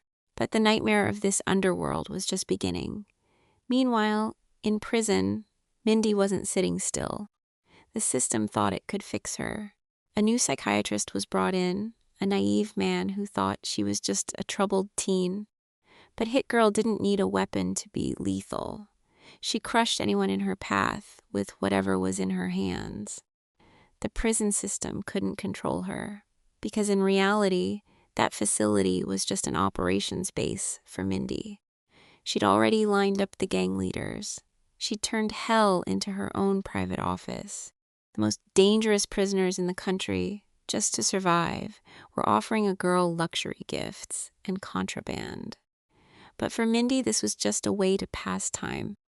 She was waiting for the right moment to step back onto the stage and paint the streets red. Dave's story was going in a different direction. His relationship with Valerie deepened. Vigilante life and love life started bleeding into each other. At one point, Valerie asked him a question, and Dave confessed his deepest insecurity. The mask was the crutch for his ego, and without it, he saw himself as a complete ordinary nothing. But Valerie tore that self-destructive thought apart. She answered with logic. Courage that takes hits for others is what erases personal failure. Dave felt disarmed. Breaking the great rule of superheroes, he opened his real identity to her. Meanwhile, the old mob guard accepted Chris. As the heir to the family throne, they poured money on Chris, but that money was a leash. The bosses told Chris openly his pain didn't matter to them. The money was a tool to unify the East Coast crime empire. Chris didn't see it, but that's what it was. Dave prepared his group for a big mission. With Mindy's weapons, with heavy breach tactics, they kitted themselves out like a paramilitary unit. The target was a Genovese family hub, but Dave's mentality was still adolescent. At the start of the operation, he was rehearsing his imaginary victory speech over and over. He was forgetting that the other side would shoot to kill. The operation began, but Dave veered off in the middle of it for a small act of charity. An ego-motivated kindness. That little delay brought disaster. The cinematic entrance fell flat. The heroes were exposed, surrounded, in their most vulnerable position. Dave hit bottom as a leader. In panic, he triggered the escape protocol, leaving his team behind. Dave, without a clean escape, went on an instinctual offensive. He cut through defensive lines, but reality was brutal. The mob's numbers crushed him. For a moment, he faced death. Instinct took over. He triggered his last resort, a small explosive. That insane move worked. The explosion created mass chaos, scattered the mob's formation, opened an escape window. Dave dove into civilians on the street. Survival was now a desperate sequence of jumps. Vertical distance reduced the risk of being hit, but his body was past its limits. As he tried to pull back, he collapsed. He didn't have the strength to move. He waited for an impossible miracle. Suddenly the air was cut by an aggressive command. Jump down, insane instruction, but it was his only chance. He jumped. Old allies stepped in. With a surgical maneuver, they cleaned up the mess Dave was in. The mob ambush was left behind. Dave escaped by a hair, alive long enough to carry the weight of this catastrophic night. The police hunt had hit full speed. The streets were a deadly trap for Dave. But a karmic debt got paid. A stranger Dave had helped in the past turned into a lifeline. With improvised help, he got out of the chaos. Survival was guaranteed not by skill, but by luck and mercy. Meanwhile, the mob realized the attack on their bases had hurt their honor. The vigilantes were now a threat. Suspicion concentrated on Chris's release. The bosses were furious. Failure demanded sacrifice. Whoever had allowed this blunder had their fate sealed. Zero tolerance. A childish nuisance had become a matter of honor. Dave's team reorganized. Against the threat, an aggressive recruitment campaign started. Dave was left behind. The team pushed him aside, saying he'd failed to deliver a legendary moment. The costumed hero game wasn't being played while you were being hunted on the street. Worse, the team forged a new symbol, a new visual identity, and it made it clear how unnecessary Dave was. Dave wrestled with ego, but lost control. The risk of internal civil war emerged. In the end, Dave got kicked out of the team. The team shed dead weight, but the expulsion planted resentment in someone walking out the door. Dave went back to civilian life. In a cramped apartment, isolation ate at him. Without the team, he tried to drown his frustration in pointless online arguments. His only anchor was a date with Valerie. He found common ground with her. For the first time in weeks, he relaxed like an ordinary man. Valerie told him about her own medical condition, a quiet resilience. It moved Dave deeply. The two of them finally crossed a clear line, surrendered to a rare moment of peace. But the criminal world had no peace. Chris had been backed into a corner, needing to prove his loyalty by getting his hands dirty. A brutal execution sealed the organization's new directive. The official hunt for the city's deadliest vigilante was declared. The mob boss suspected that whoever attacked their hubs was connected to Chris's release. All vigilantes would be hunted. Meanwhile, the corrupt police squad panicked. The new mob leadership had turned the bribery system into a battlefield. Since survival's instinct kicked in, they made a cowardly decision: cut ties, run. To finance their exile, they planned to rob the mob's own stash houses. And they found the perfect cover. They dress as vigilantes.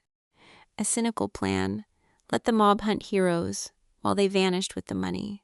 The attack was pulled off with flawless choreography. Footage went viral. The entire vigilante scene saw it. Under fake identities, the dirty cops hit one of the mob's secret money houses. Military precision. Killed everyone, left one pawn alive for information. Then they published a fake manifesto, stealing the aesthetic of the amateur heroes. The media ate it up. The city's real superhero scene was mesmerized by the video, treating the killers like inspiring idols. The morale of the resistance collapsed. Mindy in prison, Dave with Valerie, and the city falling apart. The mob boss decided the vigilantes were the real threat. They were the ones stealing his money. They weren't, but he thought so. He gave the order to kill anyone wearing a vigilante costume. Dr. Gravity was on his own patrol, one of the old Justice Forever members. He walked the streets with his identity exposed. Naivety made him an easy target. He heard a cry for help, walked into an alley. The fake desperation mask dropped, the real ambush revealed itself. Dr. Gravity lost his life. He paid the price for something he'd never been part of, with his own life. The first name on the death squad's list was crossed off. When Dave heard, he understood. The clock was ticking. Mindy was still in prison, Chris was still alive, his old team was being hunted, and he was holed up in his apartment, trying to live in peace with a nurse. One night on a date, a group of street bullies insulted Valerie's disability. In that moment, in Dave's eyes, the scared high school kid was gone. In his place was the pure cold of someone who'd been beaten by mobsters and survived. Without throwing a punch, just with his posture and the tone of his voice, he broke the bully's nerve. They backed off. Dave understood something in that moment. The years of street beatings had given him what he'd always been looking for: real courage to protect others. He could do it without the mask. The mask had actually been a coping mechanism for his mother's death, an unprocessed grief. Now he'd found happiness. The alter ego's life was over. But while all of this was happening, even outside his costumed life, the account wasn't closed. The terror of mob ambushes continued. Old Justice Forever members were hunted one by one. Mindy in prison faced a new pressure. The psychiatrists had said they would hurt her mother. That broke her. Her only weak spot was her mother's safety. Dave tried to move on with Valerie, but news of his old team kept reaching him. He had one more decision to make. Would he save Mindy or stay with Valerie in his peaceful life? Then Chris made his move. Months in the wheelchair had made his conscience push him to a different decision. He pitched Rocco's men a plan to break Mindy out of prison, supposedly for execution. The mob bought it. Because Chris was the family heir, nobody suspected him. According to the plan, Chris and the mob men were going to pick Mindy up from prison and execute her in some corner of the city. Chris loaded the unconscious Mindy into his vehicle, a few mob men in the back. On the road, approaching the execution point, Chris pulled a last-second turn. He pulled out the gun he'd been hiding in his lap, shot the guy next to him, then the one in the back, then the driver. Nobody expected a paralyzed kid to fire from a wheelchair. Within seconds, every mob member in the vehicle was on the floor. But Chris had been hit too. The last man before going down had fired at him. Blood was running into his lap. Mindy came to without understanding what had happened. She saw Chris, covered in blood but smiling. She freed herself from the restraints. Then she knelt next to Chris, but the vehicle was still moving. The driver was gone. Nobody was at the wheel. The car swerved, hit a barrier, went over the bridge, and dropped into the river. The water was cold. The car was sinking fast. Mindy blacked out for a second, then pulled herself together. She looked around. The car was underwater, the glass shattered, water rushing in from everywhere. Chris next to her, unconscious. Mindy called back everything her father had taught her over the years. Composure, movement, breath control. She unclipped Chris's seatbelt. She grabbed hold of him. She slipped them out through the broken window. Up toward the surface, with everything she had. She broke the surface, took a breath, pulled Chris to the riverbank, laid him on the mud. Chris was still breathing, just barely. The bullet wound, the cold, the blood loss, all of it together. Mindy knelt next to him. Chris opened his eyes. "I burned my mother," he said weakly. Tell her I loved her." Mindy didn't say anything. She understood. Chris took one last breath, his eyes closed. Chris Genovese, red mist, the mother effer, after saving Mindy, took his last breath on that riverbank. But there was no time to mourn. A single patrol car came down from the bridge. A single bad cop coming down the slope, in uniform, but on Rocco's payroll. Pistol in his hand, walking straight toward Mindy. Mindy tried to stand, but she was tired. She'd been underwater too long. She'd pulled Chris to the surface alone. Her strength was spent. The cop was almost on top of her when a shadow appeared behind the cop. One quiet motion. Grabbed him by the neck, covered his mouth, took him down. In a second, the bad cop was out. Mindy looked up. Dave. Dave had sensed Chris's plan days earlier. He'd been sweeping the city that night. He'd followed the crash sound from the bridge. He'd arrived just in time. They didn't talk. Dave picked Mindy up, threw her over his shoulder, slipped into the side streets. Hours later, Big Daddy's old safe house. Damon McCready's hidden base from years ago. Weapon cabinets, plans, equipment. All of it still there. Dave carried Mindy inside. Mindy was still shaking. "Chris is dead," she said. Dave was quiet for a second. "I know, but Rocco was still alive. And worse, a message came in. They'd taken Todd. Held him at the Kapuzo vodka warehouse. A trap to draw Kick-Ass to the warehouse. When Mindy heard, she went to the weapons cabinet. Took her regular clothes off. Put the hit girl costume on again. Came back to the hardest version of herself she'd been since her father's death. They put a plan together. The same night, Rocco was gathering the East Coast bosses at his estate to crown himself the new boss. The opportunity wasn't coming again. 2 fronts. Mindy to the estate, Dave to the warehouse. "You get Todd," Mindy said. "I'll take care of Rocco." Dave nodded. They left the safe house. Different directions. Mindy approached the estate first. Rocco's private mansion was outside the city. Inside was a coffin with a headstone on top of it that read, Mindy McCready, Hit Girl. Rocco had a dark sense of humor. Every crime boss on the East Coast was there, about 30 men. Rocco was talking with his golden pickaxe in hand.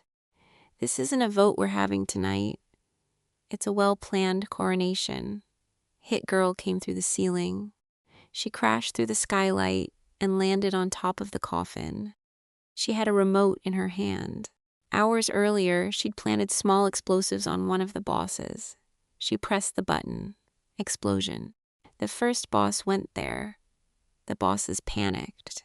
They ran for the doors, but Hit Girl had prepared everything. Don't bother with the doors. They're already locked. Then it started. Pistols in her hands, sword on her back. Hit Girl walked straight into each of them. 30 men. But Hit Girl pulled together everything her father had taught her over the years, all of it in one night. Pistols, sword, explosives, every weapon she could get her hands on. The bosses went down one by one. Bloody, fast, professional. In the end, only Rocco was left, standing, the golden pickaxe in his hand. Just you and me, Rocco, just the way you planned. Rocco Genovese isn't scared of anything, he said, shaking. Sure. Because we've only just met, Hit Girl said. Rocco swung with the pickaxe. Hit Girl ducked, took the pickaxe out of his hand. One motion. Rocco went down. The man who was supposed to be the new king of the East Coast, in his own coronation mansion, with his own golden pickaxe, took his last breath. Then Hit Girl put her gas mask on. She pulled a canister from her belt, hallucinogen gas. For any reinforcements that might come, she released it through the mansion hallways and around the grounds. The guards outside dropped into their own nightmares within minutes. Hit Girl walked out the front door, quiet. Meanwhile, at the Capozzo vodka warehouse, Dave approached the warehouse. Inside, Todd was hung up by his feet. Mob men around him, supposedly preparing some kind of Scarface-style execution. They were arguing among themselves because they couldn't find an extension cord for the chainsaw. The years of comic book, reading with Todd, his closest friend, gave Dave a strange edge, because the mob's amateur energy was on his side as he came in to save him. Dave climbed to the roof, cut the warehouse lights from a distance, threw smoke bombs in. Lights, smoke bombs, showtime. The warehouse filled with smoke within a second. Dave came down from above, 2 sticks in his hands. Ladies and gentlemen, you have eaten well, he said. You have feasted on New York's wealth and spirit, but your feast is nearly over. The mob men fired into the smoke. Dave moved between them. He took most of them down, but a group of mob men came up from the lower floors. For a moment, Dave got cornered. He went down, consciousness slipping. His whole life flashed in front of him. His mother, his father, the comic book shop with Marty and Todd, the years with Hit Girl. His mother and father, talking to him in his head. What would Batman do in this situation? Then he noticed. He was wearing an electric defense glove. There were broken vodka bottles all around. The floor was soaked with alcohol. Alcohol conducts. He made a decision. Reach for the sky, buddy, he said to the last man. Then he touched his glove to the floor. The current ran through the vodka. All the mob men dropped at the same time. Dave survived. His suit was insulated. Todd was still hanging, but alive. Dave got him down. But for Hit Girl, the night wasn't over. Mindy walked out of the mansion.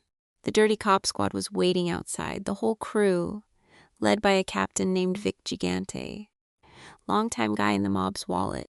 You look tired, Hit Girl. Busy night? Gigante said. Mindy raised her hands. 100 guns on her. Gigante laughed. Some concerned citizen thought Kick-Ass might be in trouble, called the cops. Unfortunately for you, us bad cops answered the call. You just took down every East Coast boss, which leaves a big vacancy. I'm more than happy to fill it. I'm going to put you in jail, and I'm going to live like a king. Mindy smiled. You guys really should be careful where you park.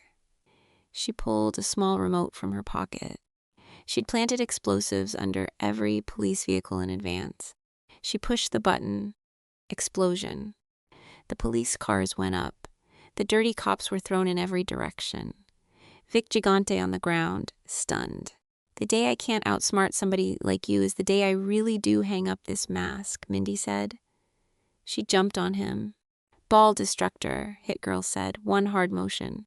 Vic Gigante was a rag. You've still got one final use for the forces of justice, Captain Gigante. And I've got all night to explain it. A few hours later, at the hospital. Todd was in bed, hurt but alive. Dave was beside him, still in his kick-ass costume. Valerie walked in. Dave's girlfriend, the nurse who worked at the same hospital. She looked at Dave. You had quite a night. About 120 members of the East Coast crime empire have been taken out. Dave looked down. That was Hit Girl, not me. Maybe both of you. But this isn't going to end, is it, Dave? You and Hit Girl are too tired for a normal life, too damaged. You've lost too much to build something ordinary. Dave didn't answer. Because Valerie was right. A few days later, Mindy came to Dave's place to say goodbye. You can go back to a normal life, she said. You still have a shot. You can build something with Valerie. You deserve that. Dave tried to argue. Mindy didn't let him. You took care of me for years. Now take care of yourself. Mindy left America that night. A 14-year-old girl into the rest of the world. Nobody ever saw her in New York again. That was the last page of Kick-Ass. But Dave's story wasn't quite finished. Because the heroic fantasy that one man had been chasing for years in a costume ended that night. Dave understood that if he wanted to be a real hero, it wasn't about putting on a costume. It was about belonging somewhere in real life. When he got home that night, he hung up the costume one last time. Not as a vow this time, as a decision. Because what had the costume actually won him? His mother was gone. His father was gone. Mindy had gone somewhere he was never going to see her again. The only thing he had gained was a heavy backpack of accumulated pain. But there was one person still standing, Valerie. Dave went to her. He told her the whole truth, everything he'd done over the years, who he was, what he'd lost. Valerie listened, and Valerie decided to stay. Months passed. Dave slowly, in an ordinary way, started building a life. He started college, then the police academy. Because Dave had made a decision. He was going to keep being a hero, but not in a costume this time. As a cop, inside the law, in the real world. He was going to protect people's lives, but this time not from behind a mask, from behind a badge. He finished the academy, he became a cop, he married Valerie. Within a few years, he'd built a real life. He carried his mother's memory, he carried his father's memory. And he knew that Mindy, somewhere in another corner of the world, was still out there fighting. One day, sitting in a coffee shop, Dave read a newspaper. In another city in Europe, a costumed girl had attacked the mafia. The details were unclear, but Dave recognized her. She was still going. There was still a hit girl in the world. Dave smiled. And he kept living his life. That's the whole story. From the first page of the Kick-Ass comic to the last. From a teenager's silly question at a bus stop to a hero still fighting somewhere in the world. Across 7 volumes, Mark Millar told us this. Being a superhero in the real world comes at an enormous cost. Family goes, love goes, life mostly collapses. But some people, the ones who still don't quit, the ones who still try to do the right thing, the ones who feel they owe the whole world something, those are the real heroes. They don't have costumes. They don't have powers. They weren't born to it. They just made a decision. And they never walked back from that decision. Let's pause here. Because this has been a long road. If you've stayed with me this far, I really do thank you. The channel is still growing, and every subscriber means a lot to me. If you haven't subscribed yet, please consider doing that. For the next video, I'm picking a character. Drop in the comments which one you'd like. maybe another Mark Millar comic, maybe another grounded hero, I want to hear one more thing from you. How do you feel about the way Kick-Ass ended? Was Dave's final decision the right one? Or should he have never put the costume down? And Mindy's departure, was that a win for her or a loss? Drop a comment, because I'd argue that ending is one of the most misunderstood parts of the whole comic.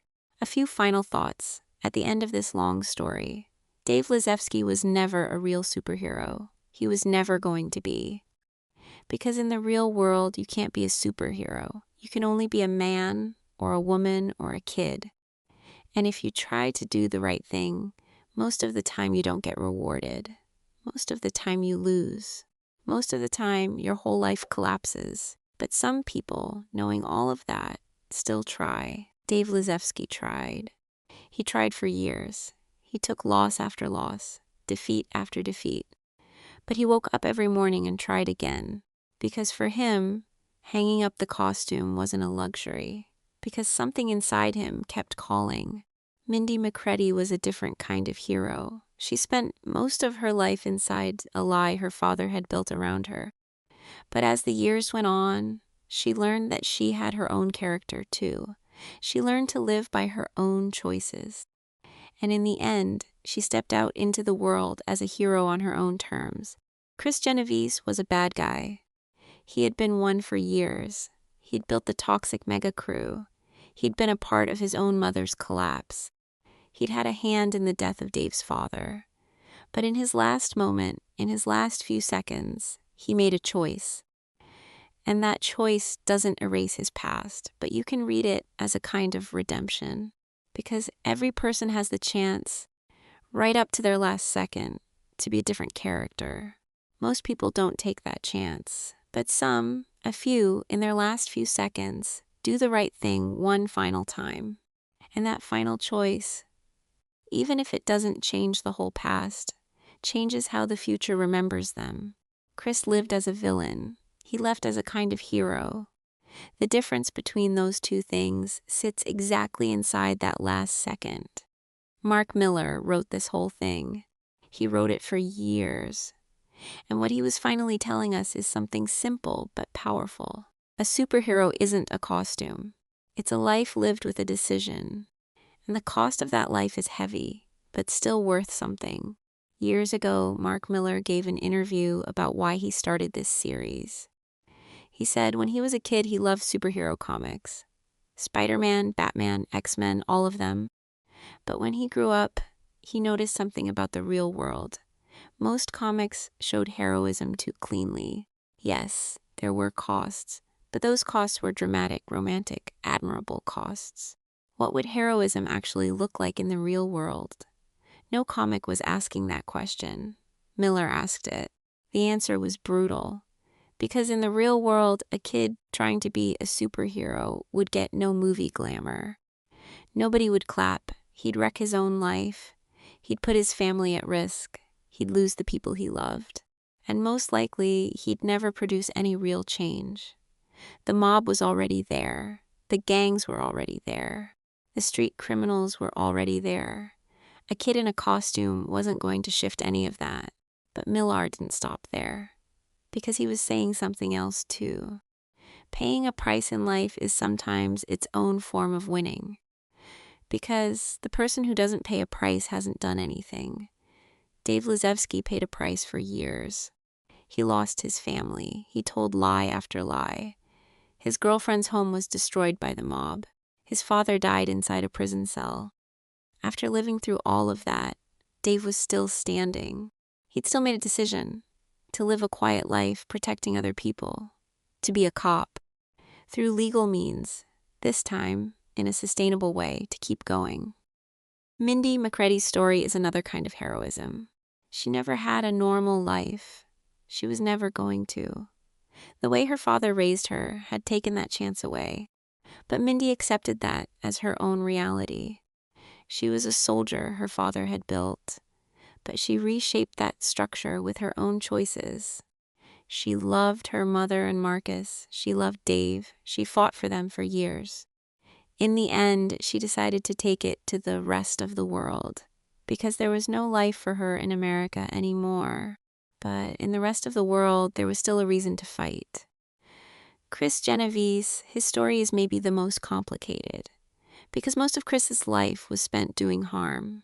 His mother, Dave's father, the Justice Forever members, he played a part in all of those losses. But in his last few seconds, by his own choice, he chose to be a different character. That choice doesn't excuse his past. But that wasn't what Mark Millar was telling us either. Millar was saying, every person, all the way to the last second, has the chance to be a different character. Most people don't use that chance. But some, very few, in their final seconds, do the right thing once and for all. And that final choice, even if it doesn't change the whole of the past, changes how the future remembers them. Chris lived as a villain. He left as a kind of hero. The difference between the two sits exactly inside that last second. If the Kick-Ass story moved you too, please drop a comment. And if you haven't subscribed yet, please do. Because long, quiet, deep stories like this one only exist because you're here. Now, if your eyes are closing, let them close, because this story is finished. What Dave Lizewski learned over the years might be something you have to remember tomorrow too. In life, giving up sometimes looks easy, but staying on your feet, still trying to do the right thing, still being yourself, that's a small heroism. That's the last thing Mark Millar is saying to us. Every day, we can do a small heroism. We don't need a mask. We just need a decision. Sleep well. We'll be here again tomorrow. Good night.